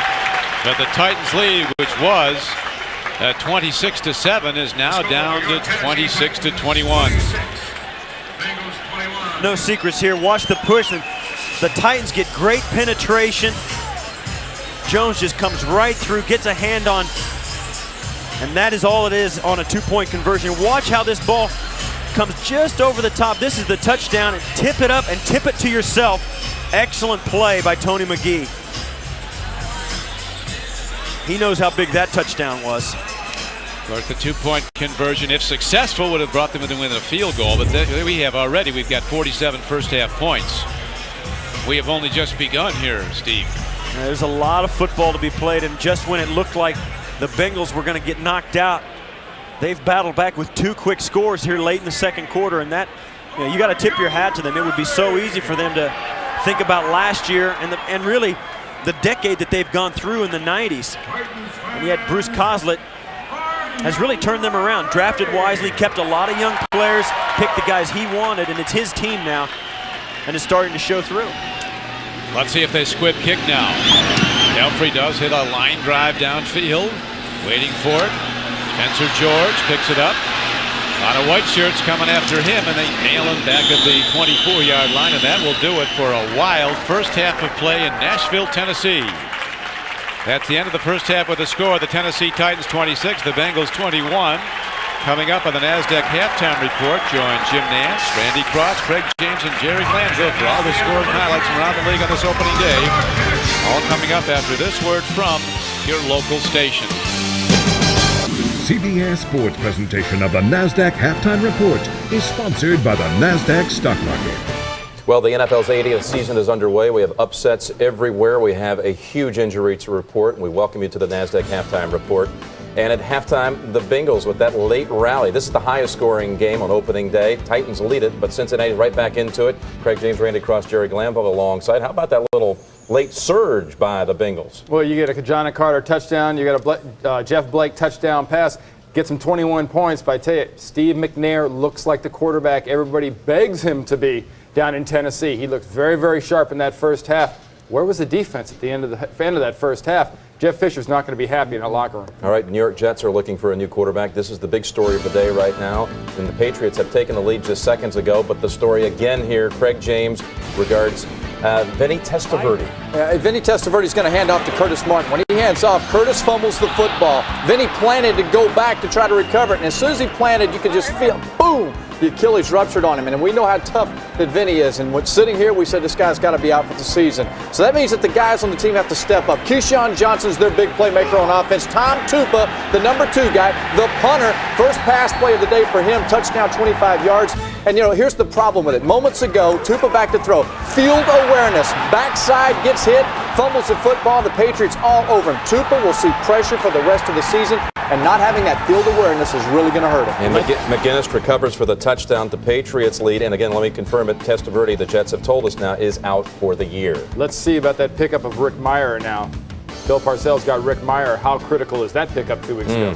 Elsewhere in the NFL today, the Bills and the Colts have started the second half. Colts young players again starring. That's Manning, Edger, and James.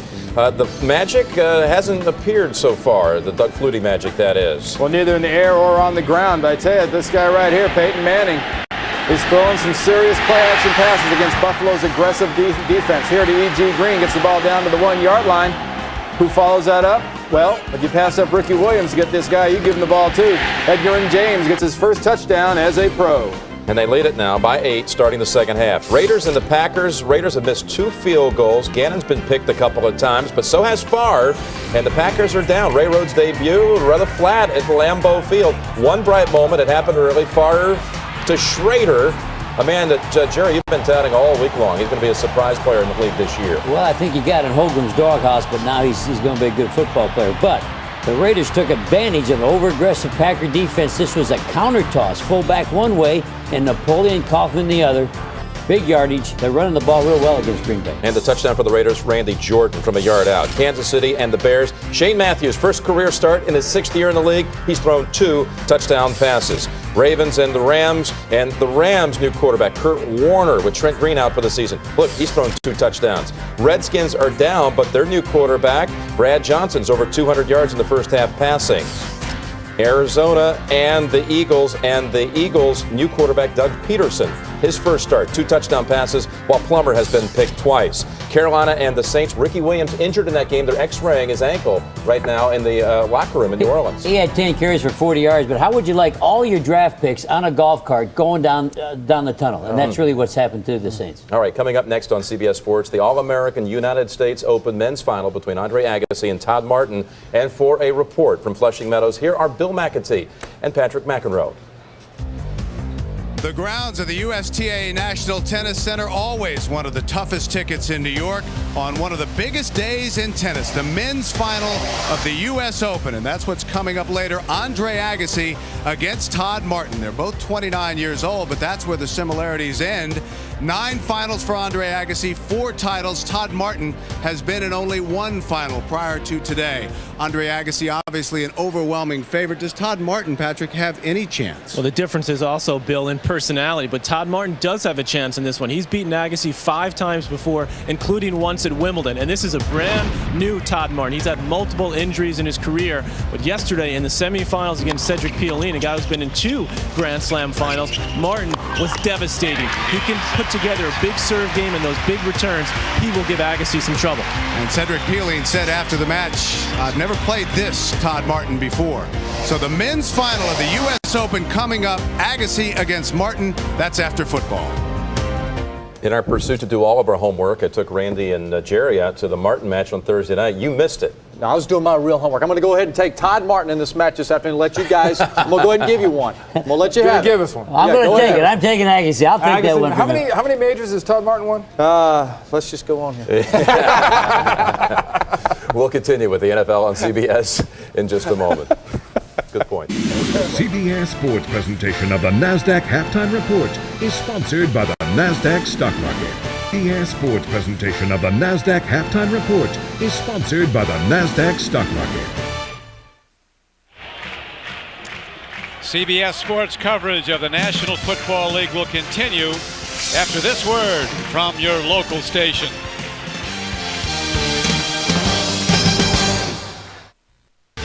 At the half, it is the Tennessee Titans 26, the Cincinnati Bengals 21.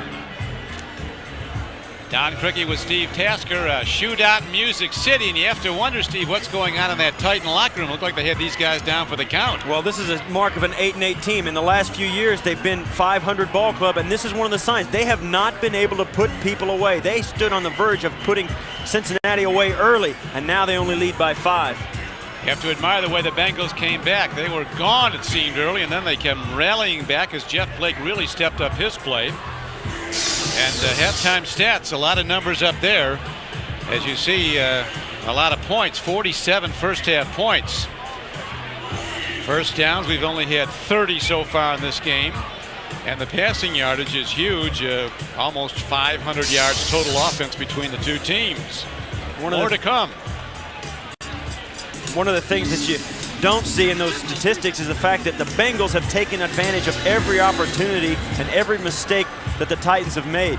And both teams have made their share of mistakes, but the Titans have made them at crucial times that seem to really let the Bengals off the hook. But in the Bengals' favor, they have done everything that it's taken to stay in this football game and made some great plays. They've got Carl Pickens involved, so now he is a concern for the second half for the Titans. And things are looking very good for the Bengals at this point. Greg East is back to return the kickoff.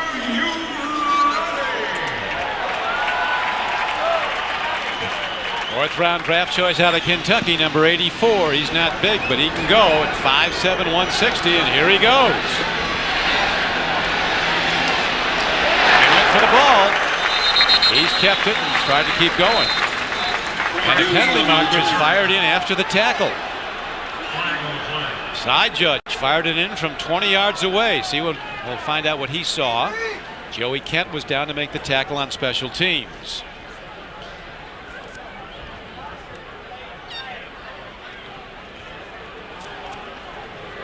And that is the call. You see the face mask signal. That does not have to be on the tackle. Big face mask defense, number 59, 15 yards.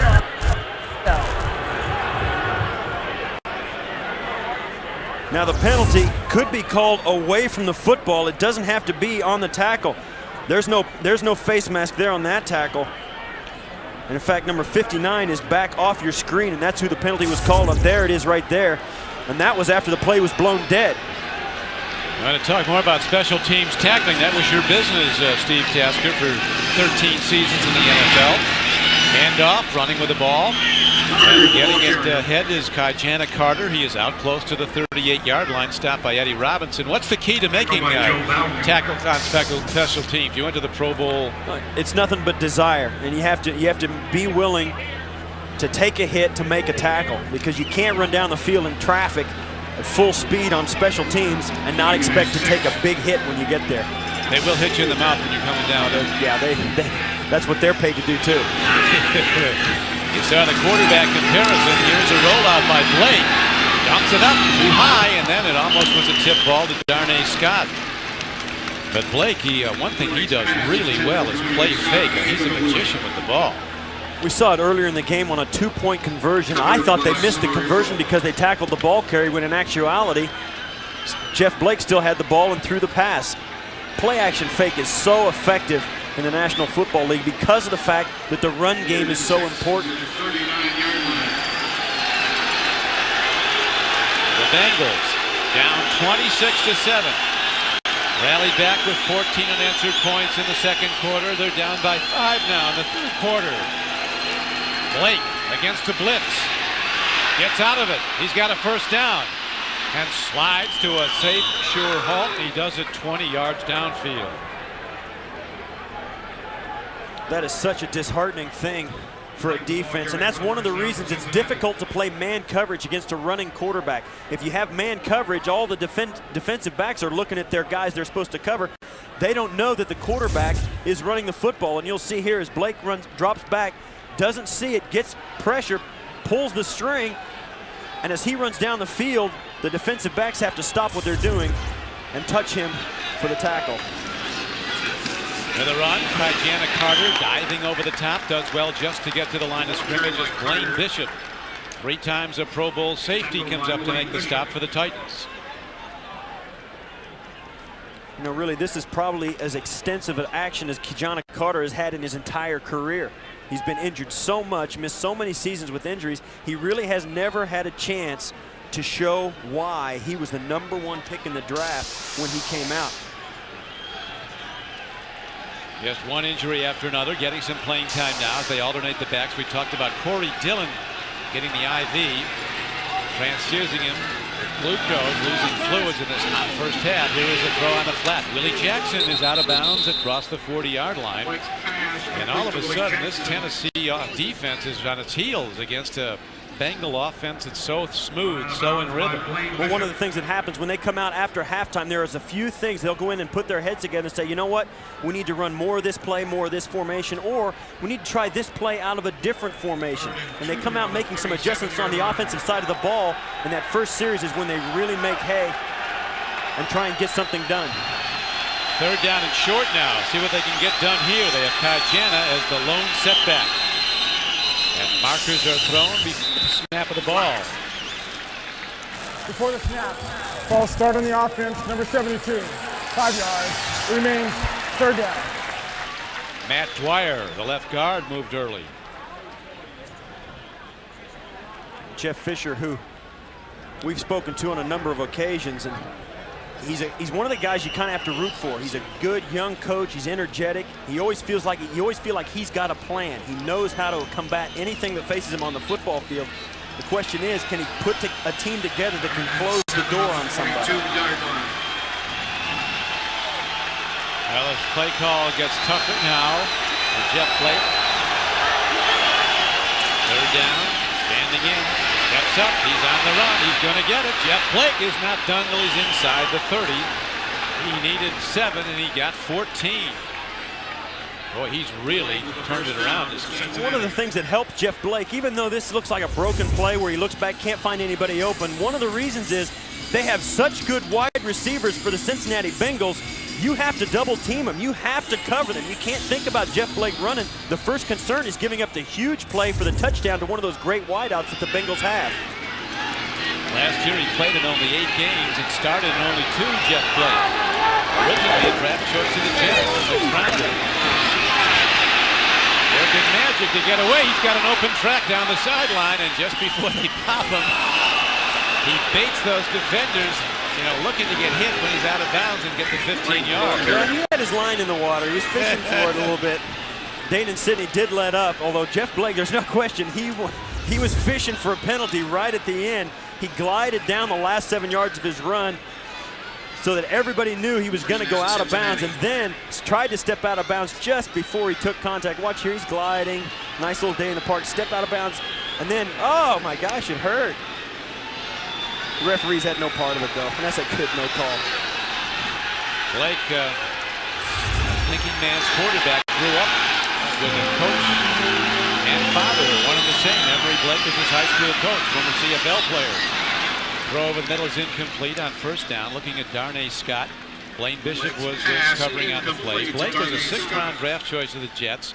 Got virtually no look when Bruce Coslett left the Jets and later came over to Cincinnati.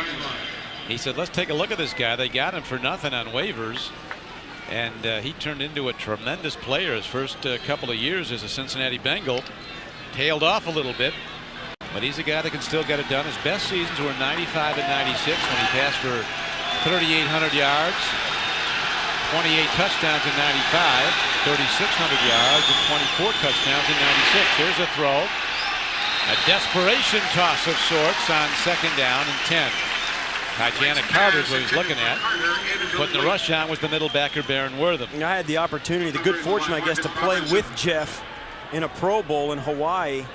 And at that was his first real taste of success in the National Football League. He came out, and for the first few days, he was kind of feeling his way, looking around. And then as the week wore on, you could tell he realized, you know what, I've got the ability to be out here. And you could see him blossom throughout the week, and now finally getting back in the saddle after being benched a year ago.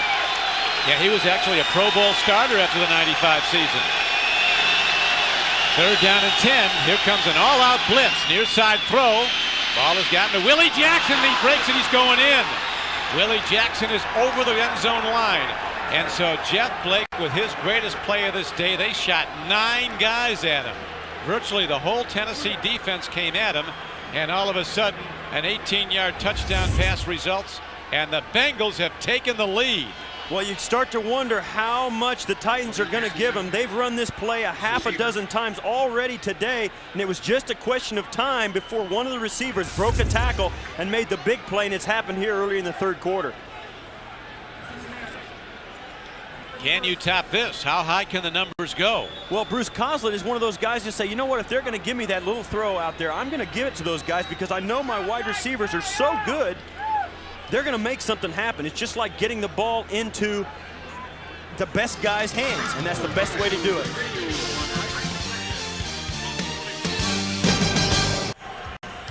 Bruce Coslett, his team rebounding, and maybe it's going to end up as one of the all-time comebacks in Bengal franchise history, down 26-7.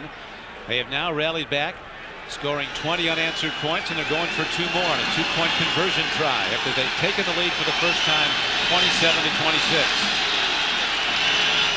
Handoff, play fake, open guy, the fullback. Brian Milne makes the catch. It's a 2-point conversion, and the lead is built to 29-26. And what play calling by Ken Anderson and execution by his offense. Once again, we see the great play fake by Jeff Blake. The statistics in the NFL say 50% of those 2-point conversions are going to be good, and 50% of them are going to be bad. And they were on the bubble. They were 1 for 2. And this one, a great play fake, and they go up by 3. We're back, keeping warm on a warm day.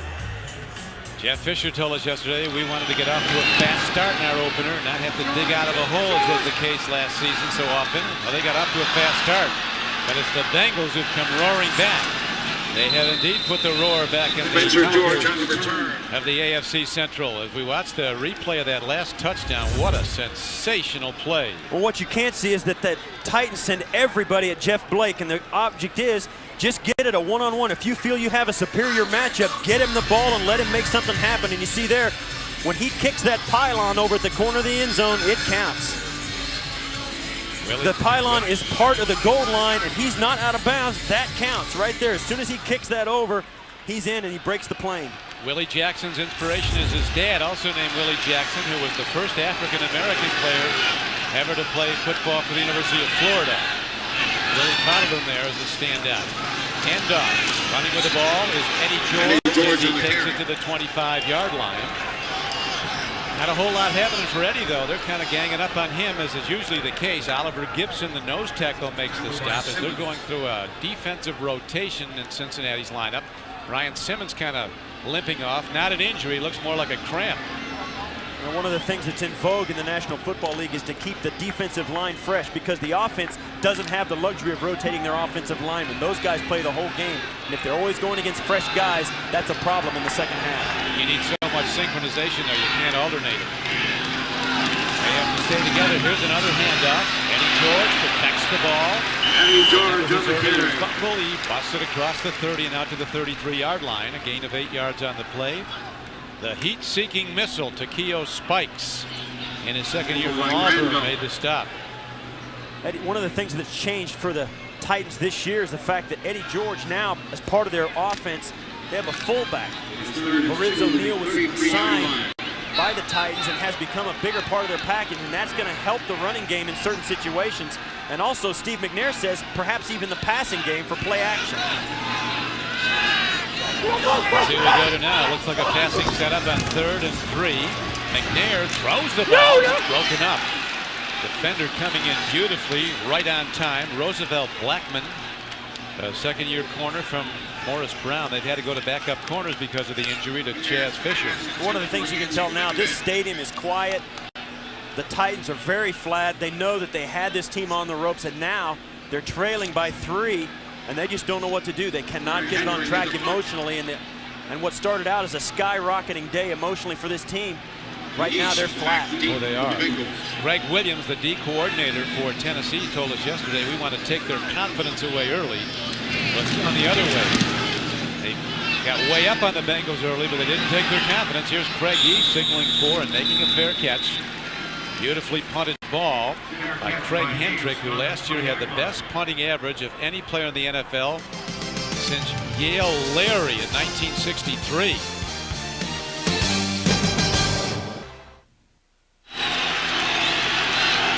We're back at Adelphia Coliseum, Nashville, Tennessee. The Bengals with an unbelievable comeback to take the lead in this game. Go to the run. Corey Dillon, who was sidelined. Intervenous fluids given him because of cramping, and here's Bruce Coslett. What a beautiful job of preparation Coslett and his staff have done.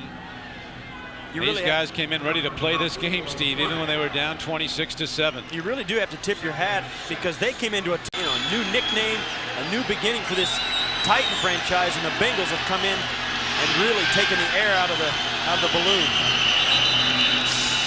This would be an enormous win also for Bruce Coslett. Under fire, but I think he's held in very, very high regard. False start on the offense, number 73, 5 yards. Second down. By Mike Brown, who the owner and chairman of the Bengals. He's been a player with them. They know what he can do, and he had players. These guys came within 1 touchdown drive when Sam Weich was the head coach in winning a Super Bowl in '89 against the San Francisco 49ers. I happen to be on the Buffalo Bill team they beat to go to that Super Bowl, and they really were a good football team. He's a real offensive mind. He's very well respected all over the league. Kyle Pickens is in the game. Lower left portion of your screen. He's split right. Signed a new 5-year contract. Markers all over as everybody left early. Scores the Colts with a surprising 21-6 lead over the Bills in the third quarter. False start on the offense. Number 8, the quarterback. 5 yards. Second down. New England putting it to the Jets after the loss of Testaverde, 27-16.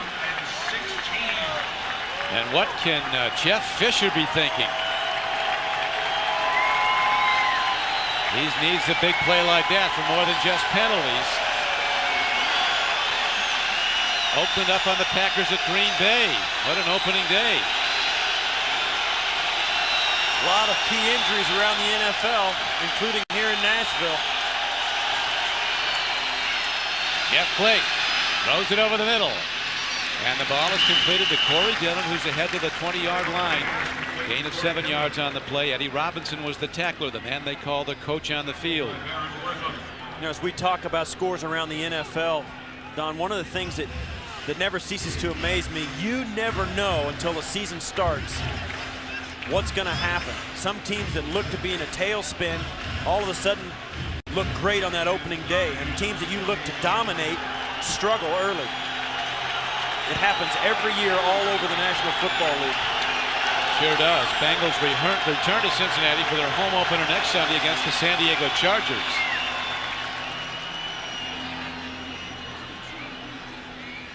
Another injury report. Another Tennessee player now is hurting.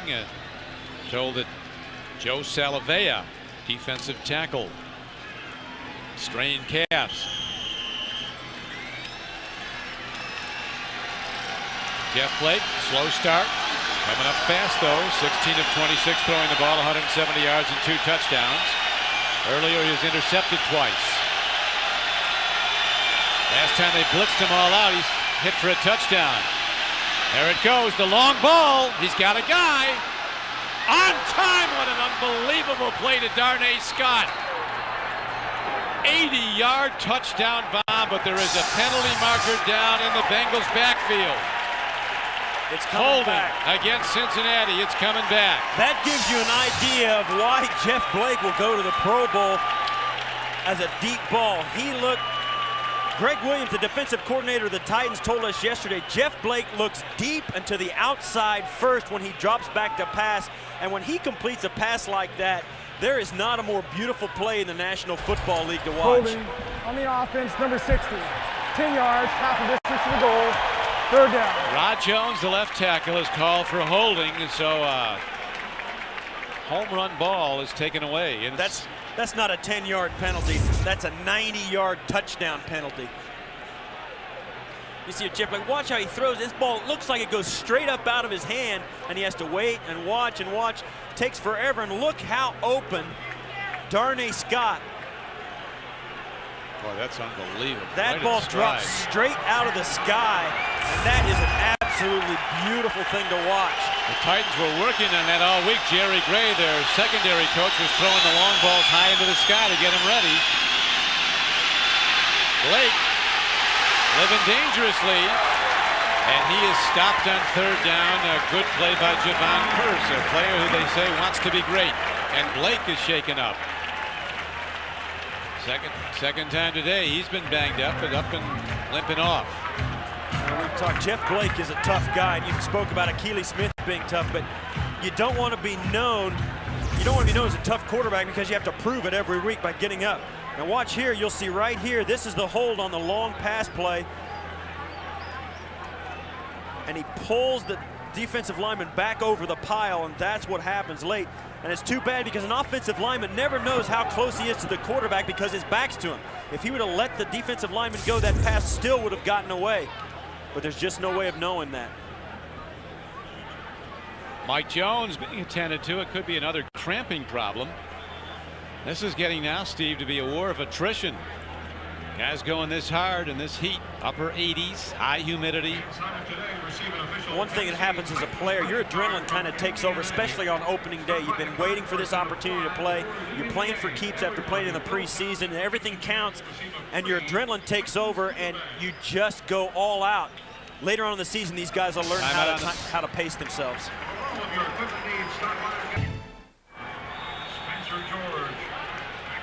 Don Criqui with Steve Tasker back at Nashville, Tennessee, where there's been a dramatic turnaround in this game. Yesterday, Steve McNair told us the goal of the offense of the Titans was to score 24 points.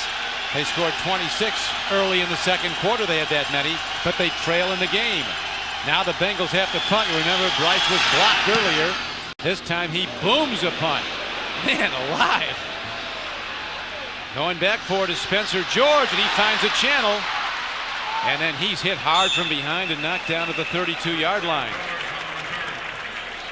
72-yard punt. Corey Hall, number 26, made the hit on 26 of the Titans. What an opening day. Adelphia Coliseum, Nashville, Tennessee. Music City welcoming NFL football in the regular season for the first time in one of the great stadiums in football. 67,000 strong are here. Many of the biggest country acts in music have luxury boxes here. Reba McEntire and on. And they've had something to cheer about today as the Tennessee Titans had an early lead, and then they saw it all come a cropper as the Bengals have roared back to take the lead 29-26. Throw and a catch. Kevin Dyson, who was quiet for a while, now comes alive again after a very fast start. He's had 2 touchdown catches today. Football season here in a big way, and get a complete and in-depth look inside the NFL with team-by-team breakdowns and week recaps. When you've got to know more on the NFL, log on to cbs.sportsline.com. The Titans, who had a 19-point lead in the second quarter, and this place was rocking, now down by 3 with 5:14 to play in the third quarter. Blitz. Pick it up. McNair stands in, throws hard, picked off. Ball's free again. That's a live ball. Now they're going to rule he's down by counts. Man alive. Wow. This is like bazookas hitting each other out here. Rodney Heath has played some great football coming in for the injured Charles Fisher. He made the pick. Watch this. This is a deep throw by Steve McNair, clear to the sidelines, going to his guy, Kevin Dyson, who has caught a lot of footballs today. Look at this pick, though. But Rodney Heath cuts in front of that great play. Bang. And now Rodney Heath got nicked up on that. Watch that as the... What a great call again. These guys that hurts so bad because Rodney Heath's thinking about, I got to get up and run with this football, and just about the time he opens up to get up, he is just crushed by the pursuit. How's a little love in tap like that affect you? How long does it take to get over that? Well, if you make the play, not too long.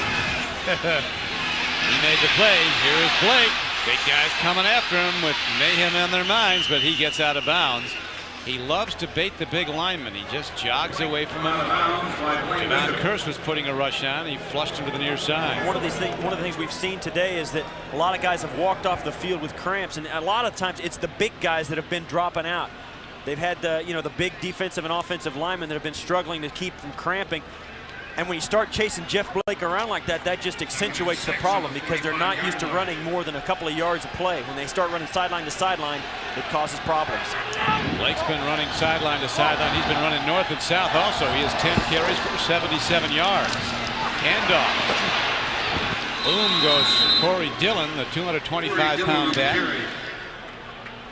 Coming Monday, September 20th, a stretch of open road, a brand new Harley, and a man who has no idea how to ride it. Get your motor running. Watch the King of Queens Wild Season premiere a week from Monday on September 20th here on CBS, America's most watched television network. Head out on the highway. The Bengals operating methodically, coolly. The system in place and being executed beautifully on offense. 3rd and short. Pitch back, near side run. Dillon puts his head down. Big hit by the Titans.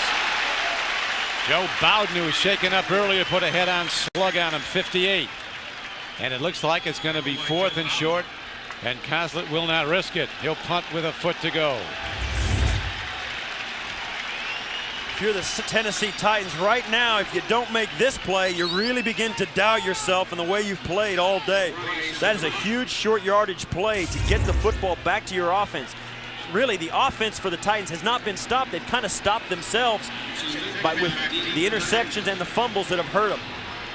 Now they have Yancey Thigpen back because of his sure hands. They're not looking so much for a punt return. They just want to be sure the ball is caught and the Titans get possession.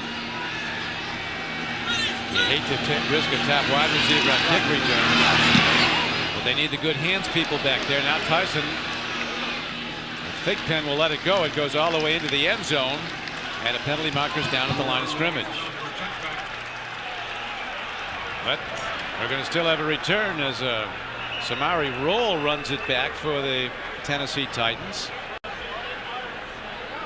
Penalty marker was down in the backfield of the Bengals with 2:41 left to go in the third quarter. Now they're going to have to take this ball where the guy was pushed out of bounds at the 15. Holding by the kicking team, number 98. Now the official's going to have to sort this out, because what happened was Samari Roll picked that ball up as it bounced in the end zone. That's perfectly legal. That penalty is declined. The run back is the first down. But because of that, now they don't get the ball on the 20, they get it at the 15. Yeah, 15. Looked like this game was over in the second quarter. It's completely turned around. The Michigan Wolverines take on the Syracuse Orangemen next Saturday on CBS Sports. First down, Tennessee. Long count, McNair. Near side throw. Penalty marker. Yancey Thigpen was defended, and the cornerback never had his head turned to the ball. Artrell Hawkins tried to screen him away. A good call and a big first down on penalty yardage.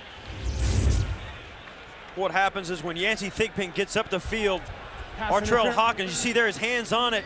He pushes Yancey Thigpen out of bounds and doesn't play the ball at all. Just keeps Yancey Thigpen from getting there, and that is the difference in the penalty. With 5:16 left in the second quarter today, the Tennessee Titans had a 26-7 lead. The Bengals scored touchdowns twice inside the final 2 minutes of the first half. They scored again in the third quarter, and somehow they've come back to lead the game 29-26. McNair rolling out, takes a look, makes the throw. It's ahead for a first down to Yancey Thigpen, who was such a tremendous player 2 years ago for the Pittsburgh Steelers. Came as an unrestricted free agent to Tennessee and had a lot of injury problems last year. 13-yard gain. Steve McNair just seems, when you watch him play a lot, he seems so much more comfortable when he can get outside the pocket and find his receiver crossing the field. Rarely do you see him misstep on that throw. He's much more accurate when he's rolling out than he is dropping back in the pocket. 97. Thigpen had 79 catches for the Steelers. Last year as a Titan, and as an Oiler, he had 38 catches. Eddie George runs on first down, and he's down to the 46-yard line. Emotionally, Steve, the sideline of the Titans, it's a very different atmosphere down there. They were really rolling. They looked to blow this team out early, and they were doing it. Now it's turned around. What do you think the psychology of this team is at this point? Well, now they're just trying to gather some of their, just gather their thoughts and make sure they don't blow this football game. They still feel they're going to win this game, but they know that they're going to have to play a little bit differently than they have in the second half. 1:24 to go, third quarter. McNair, quick out. Living dangerously, you'll recall the kick not that long ago when he threw the sideline pattern. He was shooting at Kevin Dyson. They need leadership from McNair. There's no question in the organization. They talk about this is his 5th year. By now, you've got to start doing it. By doing it, you mean playoffs. Well, he called a special meeting of the offense yesterday for the express purpose of talking about every single pass play they had in their arsenal for today. He did it. It's the first time he'd ever done it, and I think the players set up and took notice of that, and that's part of his new attitude, that he wants to be a guy that they can depend on. McNair stands in, makes a throw, it comes in high. Chris Sanders was the intended receiver. There's a penalty marker down in the backfield of the Titans, holding call against Tennessee. Players love McNair, though. He's a top-flight guy. When he signed the huge contract. Holding on the offense, number 72. Penalty is declined. 4th down. Signed the huge contract out of Elkhorn State. The first thing he wanted to do, Steve McNair, was buy his mom a house. He picked out the land in Mississippi where they're from. He drove her out there to show her the house was going to be built. She started to cry. And McNair said, "What was wrong?" And he said, "Steve, this is where I picked cotton as a little girl." That's where they built the beautiful new home for his mom. Steve didn't know it when he bought the land. Now dropping back to punt. Craig Hendrick hits it high into the September air here in Nashville, and a play on the ball fails. Anthony Dorsett tried to down the ball inside the 5. It caroms into the end zone, and it'll come out to the 20. Anthony Dorsett would have been just as well off just catching that ball in the air. It's perfectly legal since the return man was not making any attempt to catch it. You don't want that ball to hit the ground on special teams if you can help it, because they put points on the ends for a reason. It does not bounce the way you think it's going to. You've got to catch that ball. And rule number 1 in the punt game is always make sure the punt is fielded. Thursday, September 23rd on CBS, the creator of Ally McBeal and The Practice is checking into Chicago Hope. There'll be a new attitude, new faces, and a whole new hope. Don't miss the season premiere Thursday, September 23rd on CBS, America's most watched network. Now the Bengals with a 3-point lead, looking to run the ball on the clock on this hot, humid day in Tennessee. Game clock under a minute to go in the 3rd quarter. Robinson on the tackle of Corey Dillon.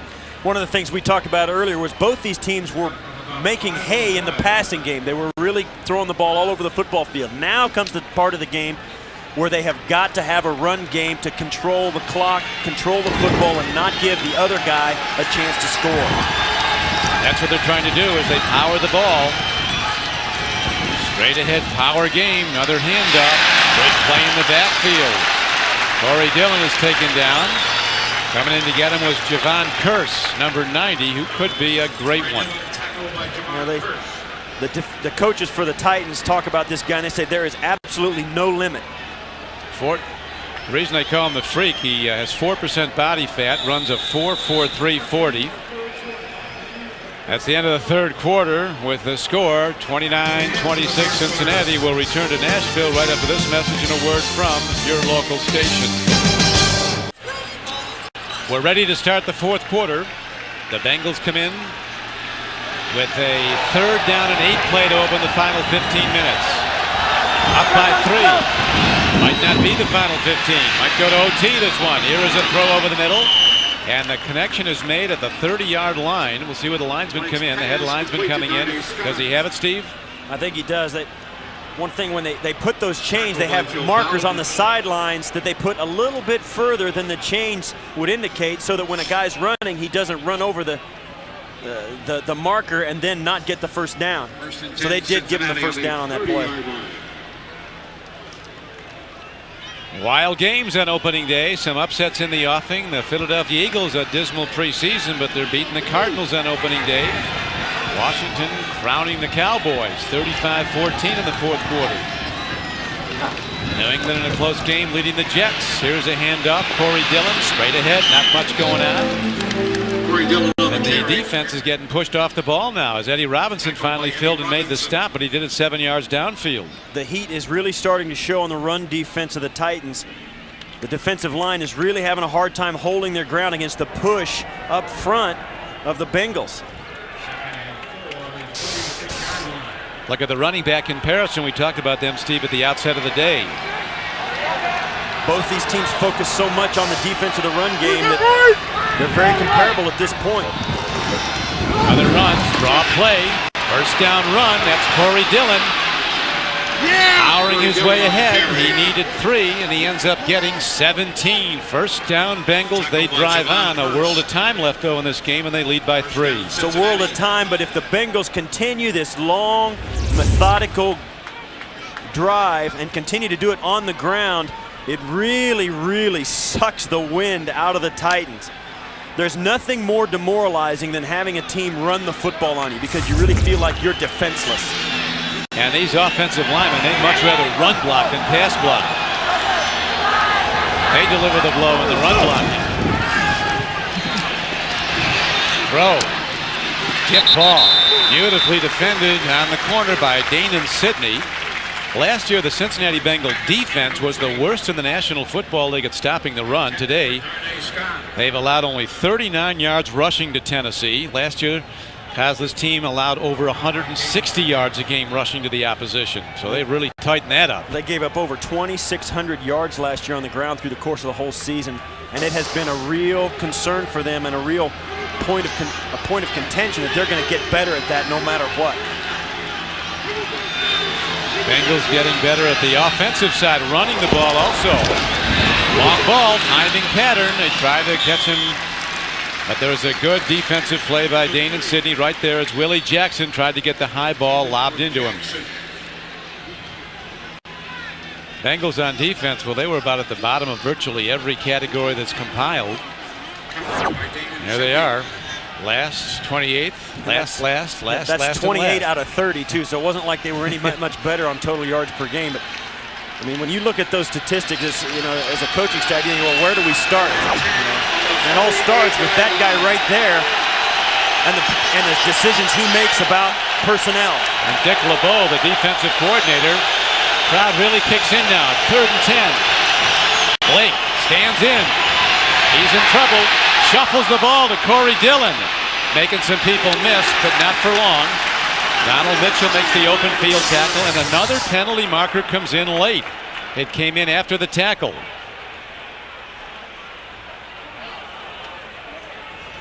It could be a devastating personal foul against Tennessee. The signal's against Tennessee. Tripping against Tennessee, and that is one more illustration of what happens to Tennessee in a lot of ball games.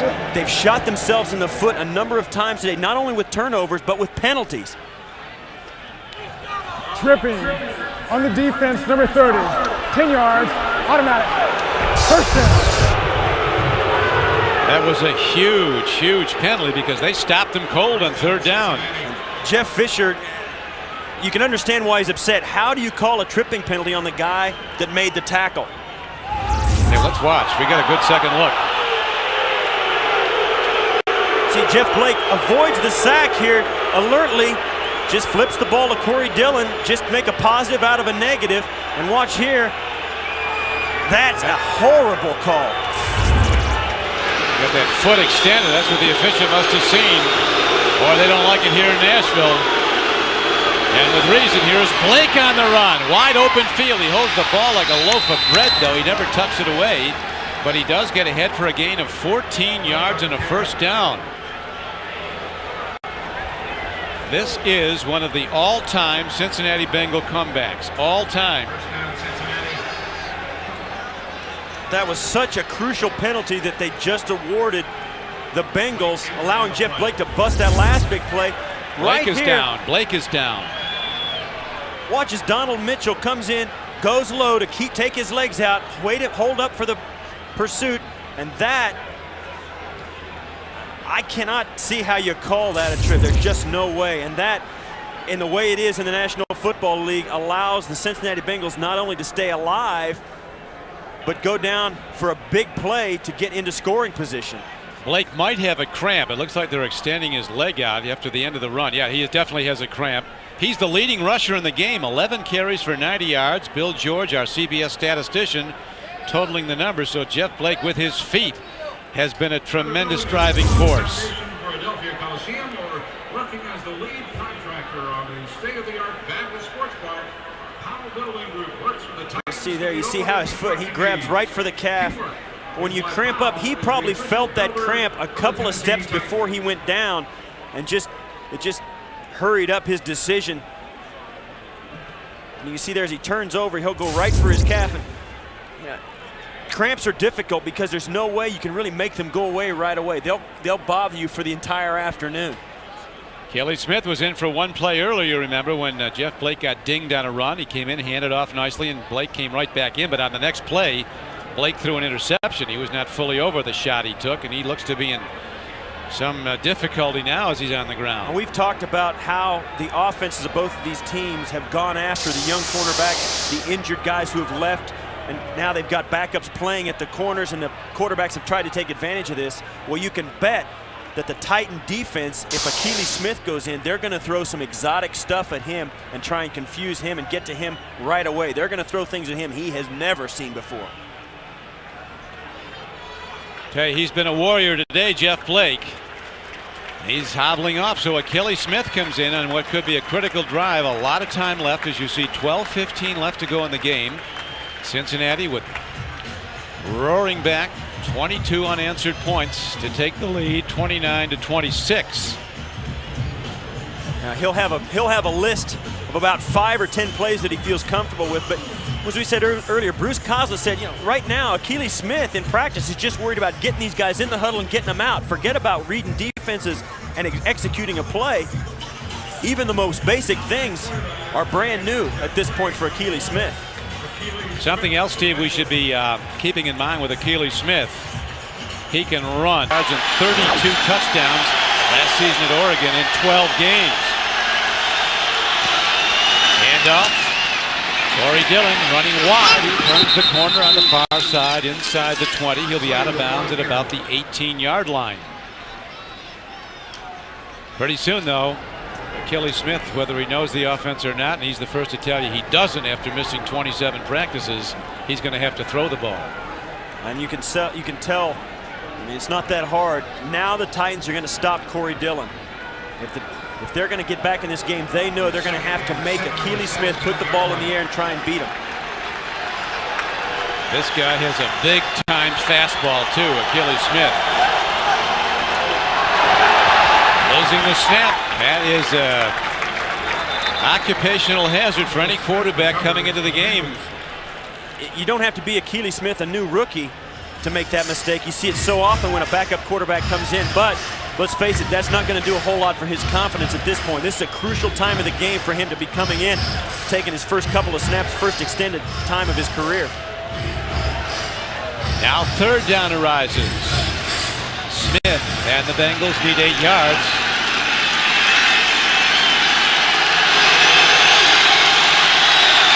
Titans could be coming on a blitz. They go to the run to Corey Smith, to Corey Dillon, and Dillon fighting ahead, gets down to the 15-yard line. Did not want to risk the turnover. They'd rather send Doug Pelfrey out to kick a field goal.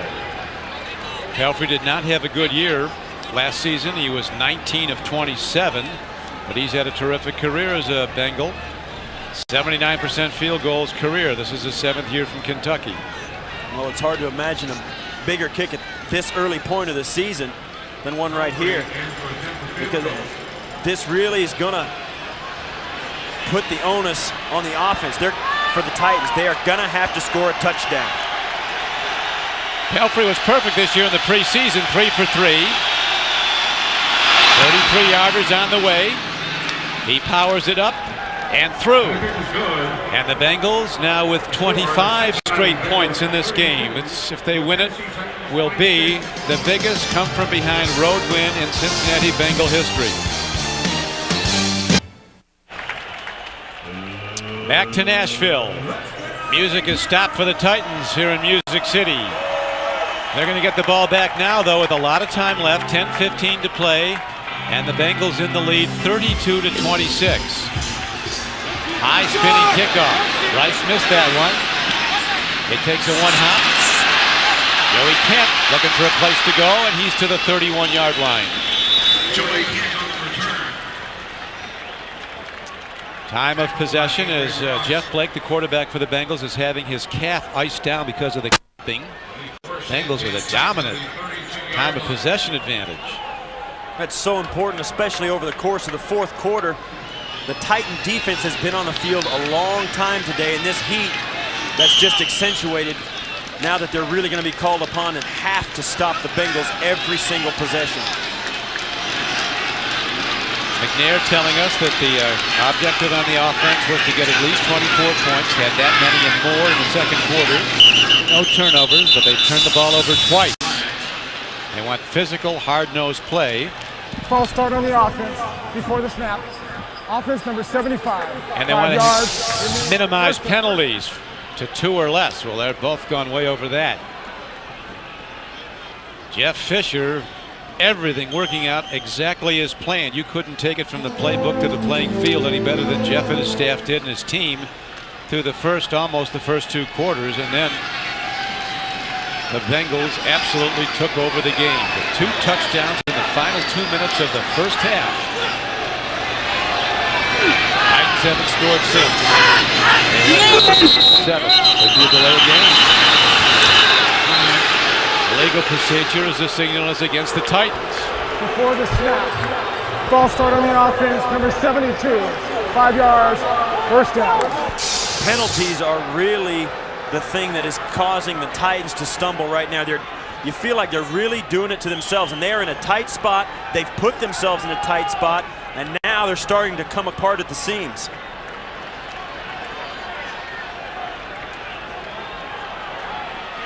They need a big downfield throw from McNair.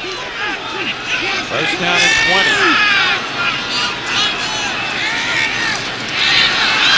There's a throw. Nice connection. Good yardage, not first down yardage. But the ball is advanced to the 32-yard line. Gain of about 12. After he catches this ball, Kevin Dyson comes up and looks back at the bench and says, keep throwing me the football. He does not believe he can be covered today, and why should he? He's had a great play. He's made great play after great play for this team. And it doesn't take much success in this league to give you a lot of confidence, and he should have it about right now. They're going to give him the ball more.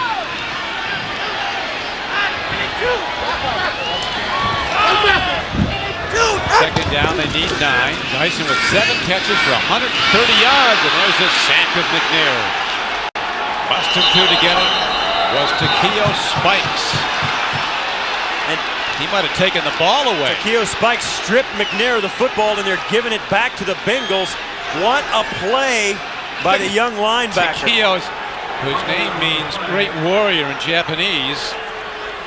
Takeo Spikes, the #1 tackler, and is that McNair is down? I think it is. He's been shaken up. That's Jeff Fisher out there also watching over his quarterback. And watch as Takeo Spikes comes in late off the block of Wycheck, keeps his feet, and then just rips the ball out from Steve McNair. And you see how that's the injury that's going to be tough, difficult for the Titans. Steve McNair off the field, helped off. Apparently an injury to his right leg. It doesn't look to be serious. He walked off under his own power. While he was walking off, Jeff Blake came back on for the Bengals. He was with a cramp in the calf earlier. Here's Blake looking to throw. He's got a guy. It's Darnay Scott. He overshoots him. Darnay Scott, and Jeff Blake is hobbling back. He started backpedaling out of disappointment. Now that cramp is coming back. I mean, this has been really a tough day for guys, given everything they got and then some more. You can tell his leg is just locked up. He has no chance of being, he can't go. You've seen this before, he's coming back? You feel like you get rid of one cramp, and as soon as you start to do anything physical, it grips you again. He's done for the day. And if he's got cramps that badly, he can't stay loose long enough to play. And on the Titan sideline, they're stretching out Neil O'Donnell, the veteran who's ready to come in to quarterback the Tennessee Titans. That might not be good news for the Bengals, because in the preseason, O'Donnell moved the Titans up and down the field against everybody. He'll be back with a great one in a moment. A moment ago, Jeff Blake, that cramping problem, coming back, had to leave the field. Taken off on a card. Steve Tasker said he won't be back even before they put him on the card. So the rookie Achilles Smith is in. He hands off nicely up the middle to his fullback. Ryan Milne takes it straight ahead.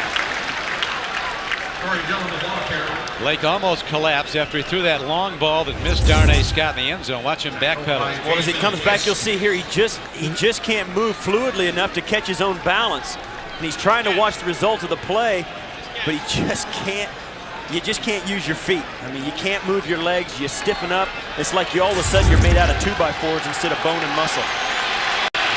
Steve, they probably want to keep running it, you would think, because a field goal would give them a 9-point lead. It's a long field goal from here. Well, let's see. On 3rd down and 8. Achilles Smith, he's going to go to the run.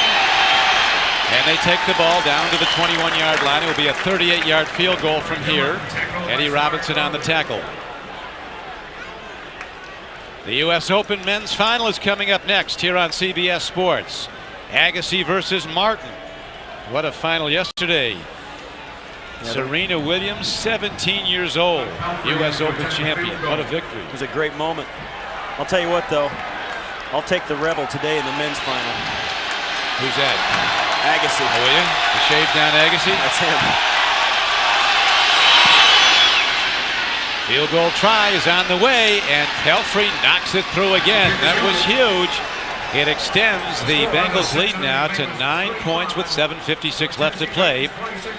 So now with McNair sideline coming off with an injury, O'Donnell ready to come in. The Titans are going to start firing when we come back. Back to live action. Here's the kickoff by the Bengals after they made the field goal to extend to a 9-point lead. Enter George, runs it back. Takes some shots. Very aggressive special teams play by the Bengals. Steve Foley, a linebacker from Northeast Louisiana, was the first man to make the tackle. Friday this fall on CBS. Critics are saying Now and Again is the X-Files meets the $6 Million Man. Now and Again, series premiere on Friday, September 24th, here on CBS, America's most watched network. Yeah, McNair's back in, and it wasn't a warm welcome he got, Steve. No, it's not. It doesn't take long, even on opening day of the inaugural game in this stadium. If you don't play well, you're going to get booed. He's 14 for 22, 263 yards and 2 touchdowns, 1 interception. That's a pretty nice day. This team is trailing. He's in trouble. He gets away. Takes a look. He's not done, and he's out to the 39-yard line. He almost got the first down. Now they cheer him wildly. A 9-yard gain. That's why Steve McNair is a guy that you hate to take out of a football game. He's tough, he's hard-nosed. He even did it in the preseason. He will break tackles, cut back into traffic. And when you have a quarterback, as a player, when you're standing on the sidelines, even if you're on the field as an offensive player, when you see your #1 guy, your quarterback, pull this kind of stuff, man, there's no excuse. You're going to start playing hard. And play hard they have to do to get back in this game. After the all-time comeback by a Cincinnati team on the road, here's a throw and a catch. Tyson gets the ball. And they're going to rule him down at the 49-yard line. He did the right thing. He wasn't touched when he caught the ball on the ground. This isn't a college game. That's a heads-up play by him. It looked as though the defender may have touched him as he went by, but Dyson didn't take it for granted. Got an extra 5 yards just by rolling over and lunging forward. It's a heads-up play when they really needed it. Dyson's contribution has been huge to Tennessee. A career day, 8 catches for 142 yards and 2 touchdowns. McNair, dancing, looking. Fires on the run. Oh, a beautiful breakup. Coming in to make the play was Myron Bell, the ex-Steeler. Strong safety. Number 40 saved a big gain. One of the things that's happening here is as the receivers come out, they'll run their route. Now they're looking. Now the play's broken. Now they're going to just freewheel it. This is nothing but instinct, and the players going to the open area. And Myron Bell staying with Yancey Thigpen, breaking that pass up. That's a veteran play by a good safety.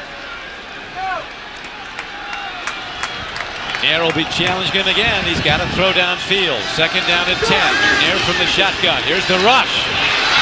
Fires. Goes to the wrong side of Yancey Thigpen. It's incomplete. And that brings up 3rd down and 10. McNair coming into this game is 20 and 18 as a starter for Tennessee. Fisher said, the coach, that it's not a fact we didn't throw deep balls last year, it's just that we didn't catch it.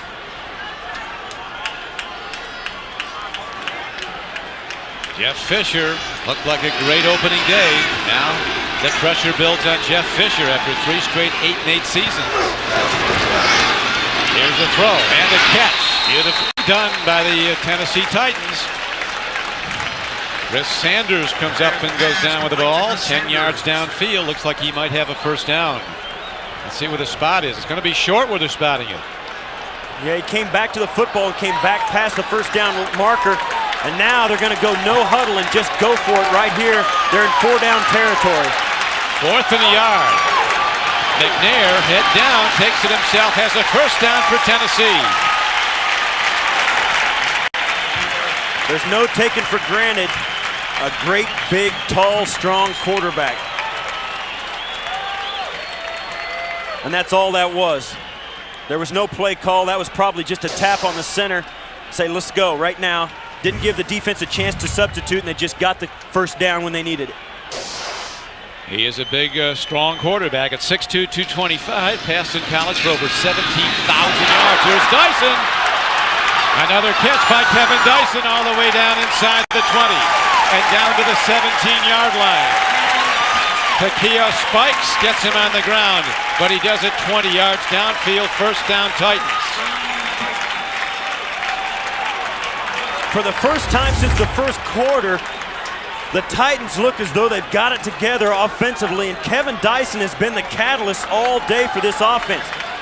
What a pleasant surprise he has been and is at this point in the season. 9 catches for Dyson, 162 yards, 2 touchdowns, a career day. And 2 touchdown receptions all of his rookie season. McNair swings it out to Eddie George. He had an open track if the ball was on time, but it was a bit ahead of him. That was a touchdown that just missed. Javon Langford really forced that errant throw. He got a big pass rush, number 94 for the Bengals. The U.S. Open Men's Finals is coming up next here on CBS Sports. Andre Agassi and Todd Martin.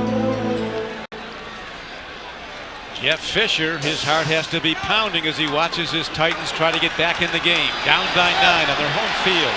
After they led by 19 points in the second quarter, they're down by 9. Second and 10. Swing pass to Eddie George. Open field. Tackle is broken. Eddie George is in. Touchdown, Tennessee.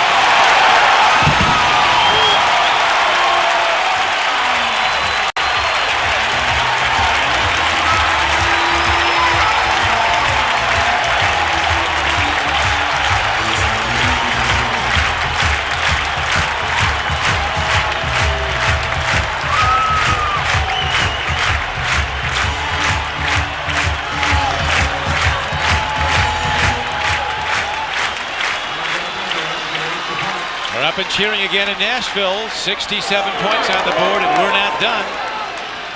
Very important extra point. If good, it would bring the Titans to within 2 points and within a field goal of winning the game.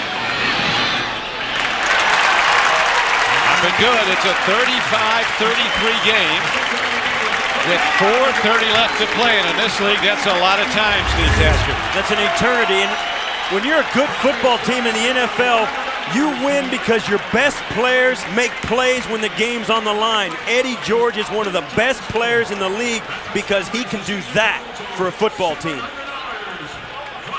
That's nothing but individual effort, and that in and of itself will pick up the entire sideline.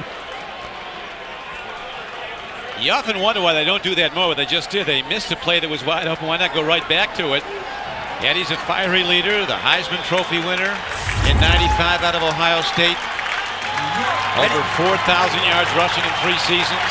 And he's been on the shelf for the entire game, has been stifled in the run game, but when they finally did get a chance to give him the ball with a little room, he picked the entire team up, and you see there, let's have a little home field advantage here. Kendrick, who had 29 touchback kickoffs last year, ready to boom the ball. High spinning kick.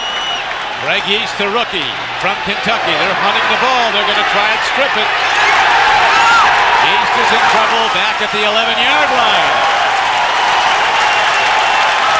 Terry Phoenix comes down and gets him along with Anthony Dorsett.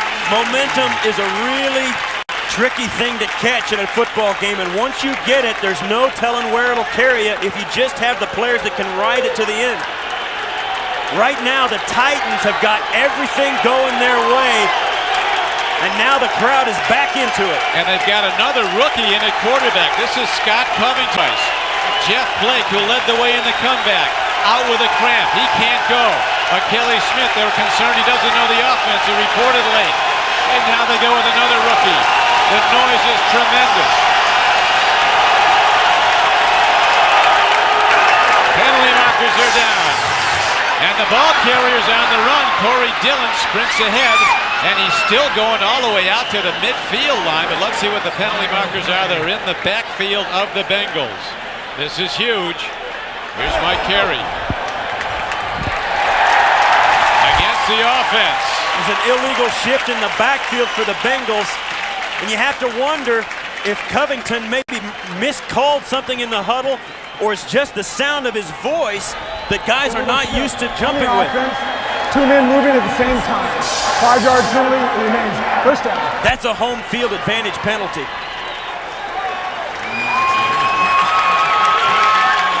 There is Scott Covington, drafted in the 7th round. It was a bitter disappointment for him. He thought he would start it for the Hurricanes last year, played well. He's going to have to throw, though. They can't punt here. It's an automatic field goal for Del Greco would win the game. They need a first down. There's a throw and a catch. Carl Pickens, a quick out to Pickens.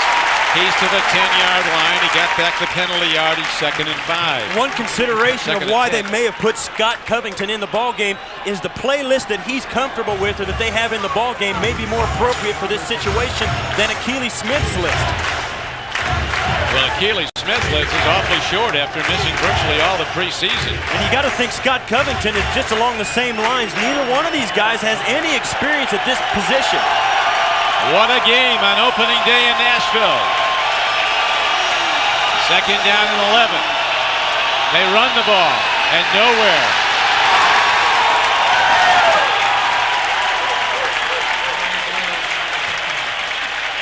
Jason Fisk and Eddie Robinson combine on the stop. We've talked a lot today about how these two teams mirror each other. Young cornerbacks, a running and mobile quarterback, a big running back. One place where these two teams are different is a backup quarterback. Neil O'Donnell for the Titans and 2 young rookies for the Bengals.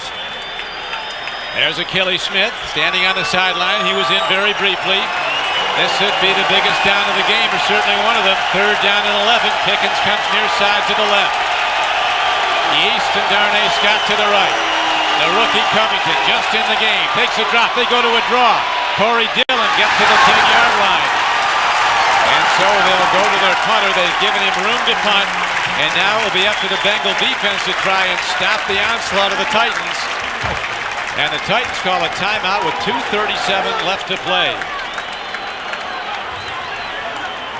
Jeff Blake, because of cramps, had to leave the game after leading the Bengals from behind in this game. So you live by rookies, you could die by them. One thing that we have to remember as well, Will Bryce has also had a punt blocked in this game, and you know that the Titans are thinking that he's going to have to get a great punt off there. He's thinking nothing about but punting this football as far as he can possibly punt it. But sometimes when a punter does that, it takes him a little longer to get it off. Yeah, we remember vividly that block punt earlier in the game with Bryce, Will Bryce. Coming up after the game, stay tuned for the U.S. Open men's final. Andre Agassi goes for his 2nd major of the year as he faces Todd Martin in the championship right here on CBS. Right now, huge crowd noise, and the snap from center is enormous. Down over the ball to Steve Bush, the long snapper.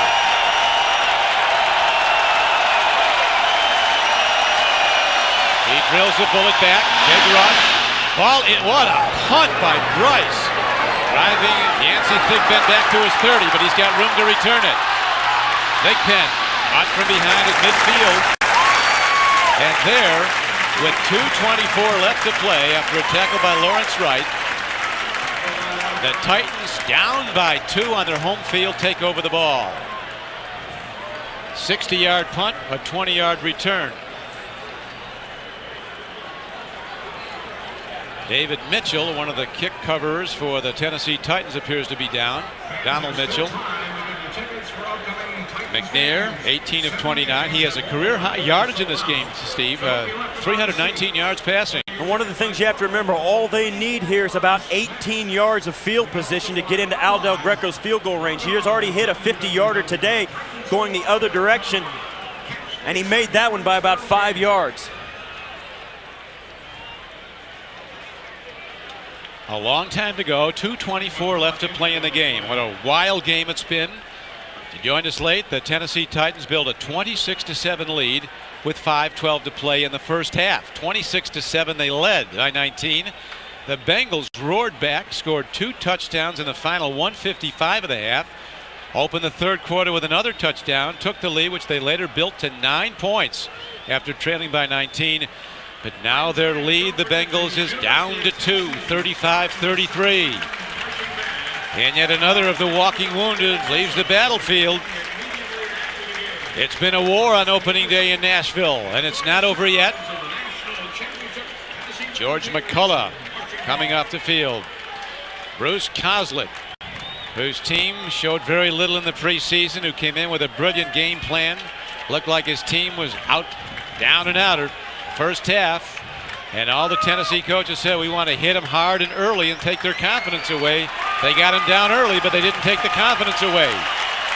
Now let's see if the Bengal defense can rise up against McNair, who's having a career passing day. 319 yards. First down. Here comes a blitz. McNair swings it out to Eddie George. Beautifully conceived play. And Eddie George stays in bounds. That's not what they wanted. He's to the 19-yard line. That'll take it down to the 2-minute warning. Oliver Gibson gets him down. Nicely done. An all-out blitz, and McNair coolly watched it, Steve, and then lofted the ball to Eddie George. Close to a first down.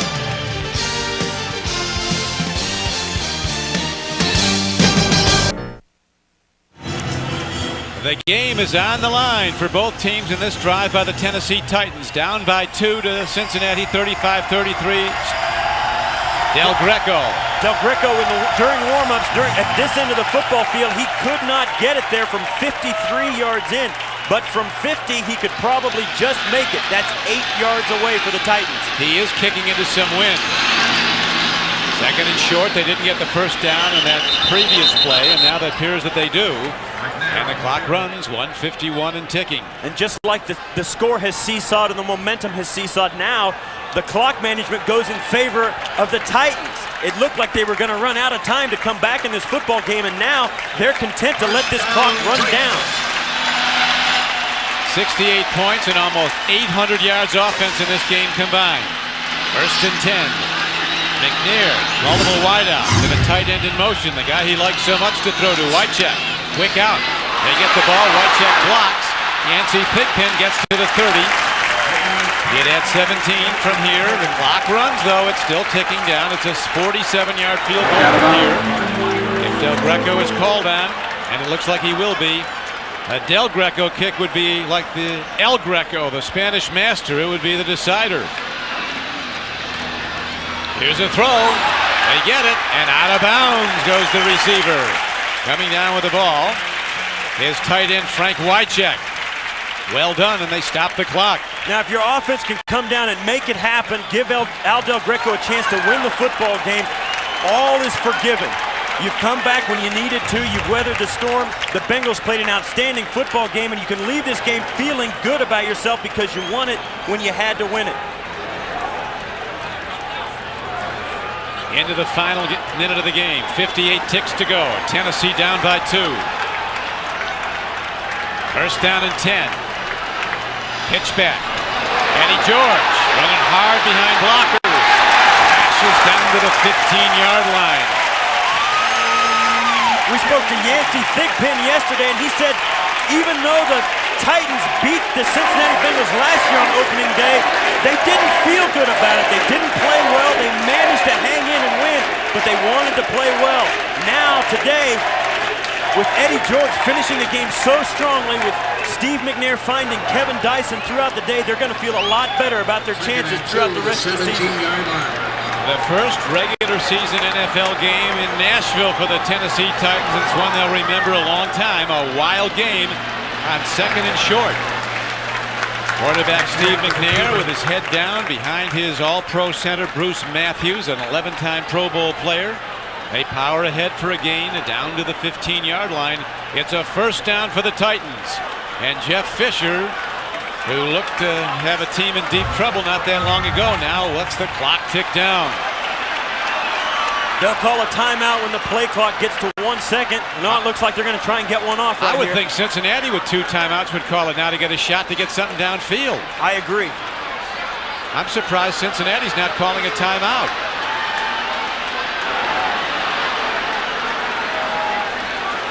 U.S. Open Men's Championship is next here on CBS Sports. Andre Agassi and Todd Martin square off in a heavyweight championship match on the tennis court at Flushing Meadows, New York.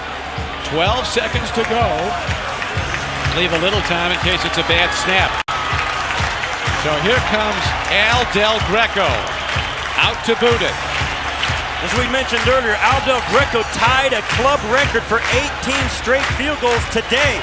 But none of those 18 is going to mean any more than this one right here.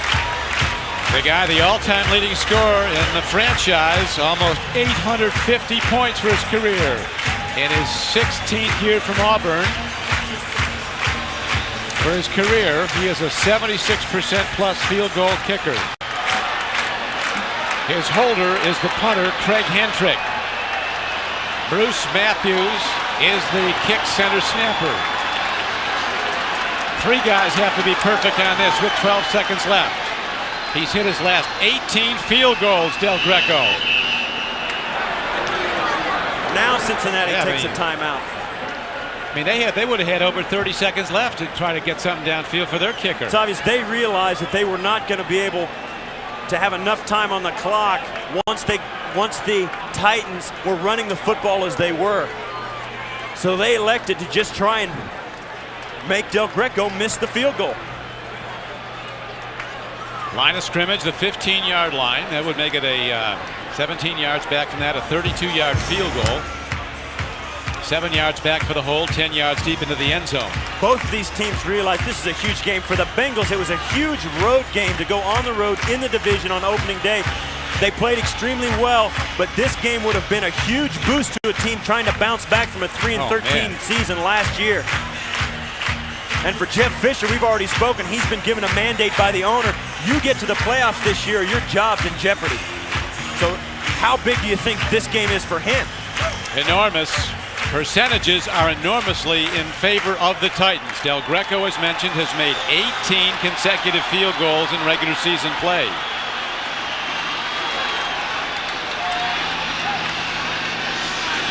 On the way. Down the middle. Del Greco hits it, and the Titans take the lead with 8 seconds to play. And why did Cincinnati not call a timeout earlier and let the clock run down?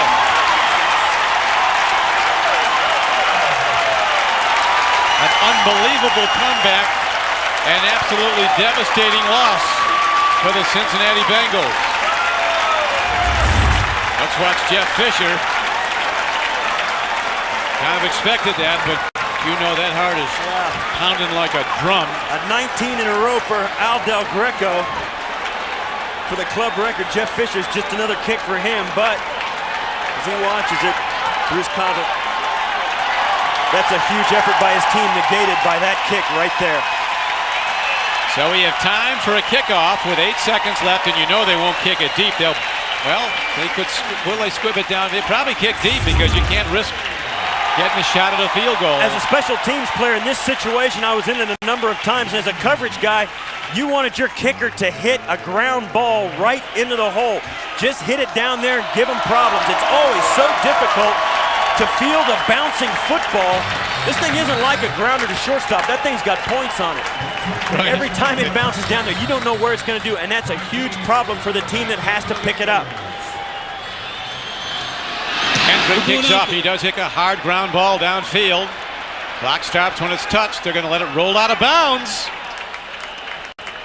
And so they'll get relatively good field position. Time for a sideline throw and maybe a record field goal attempt by Doug Pelfrey. You're not upset about that penalty. Yeah, you kicked it out of bounds, but with 8 seconds left, you don't give up the big return. You don't give up the huge play. How many games have been lost on a kickoff return? Well, not many, but you don't want to be the guy that gives it up. Well, the ball comes out to the 40-yard line. From here, it would be a 77-yard field goal. I don't think so. I was there when Tom Dempsey kicked a 63-yarder. You see crazy things. And of course, they're kicking with the new balls this year. It's harder to kick. They don't get their own well-worn ball. You know, Carl Pickens is now on the field. This is exactly why. That's exactly why Carl Pickens is a great player. He can go up and get these, but they have one shot. Period. That is it. And they're sending the biggest arm out there. Now Achilles Smith is coming back in, so you know what they're going to do. They're going to air it out deep. Achilles Smith very well could reach the end zone. Oh, yes. This man can throw it as far as you want to go. So they've used the two rookie quarterbacks. Now it's time for one long play. Down by a point, 36-35. 8 seconds to go. Up by 19, the Titans fell behind by 9. Now they lead by 1. In a normal game, if it was a blowout, you wouldn't even look at this play. But now you don't know what's going to happen. This could come through. Sideline throw, and they make the tackle inbounds. And they call timeout with 1 second left. So from the 49-yard line, we're looking at a 67-yard field goal. Look at Achilles Smith. He's warming up that. He's got his windmill going on his arm. Like a 1900 pitcher. That's almost like giving away your. You don't have poker face at all. You know, everybody in the stadium knows what you're warming up to do.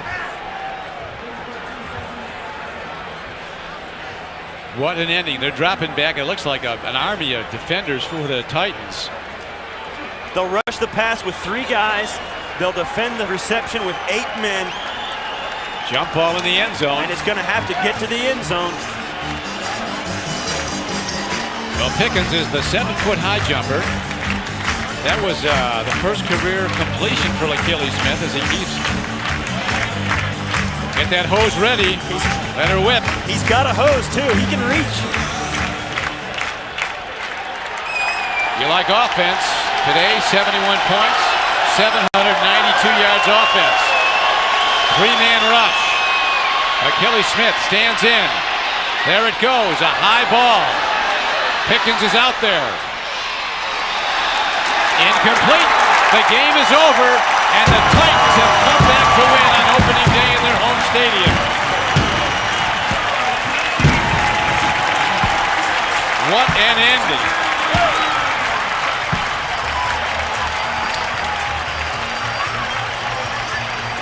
Well, now for Steve Tasker, this is Don Criqui saying so long from Nashville. Our final score is the Titans 36, the Bengals 35. We'll get you to Jim Nance in our NFL studio right after this message and a word from your local station. Glad you can be with us on a wild day in Music City. National Football League.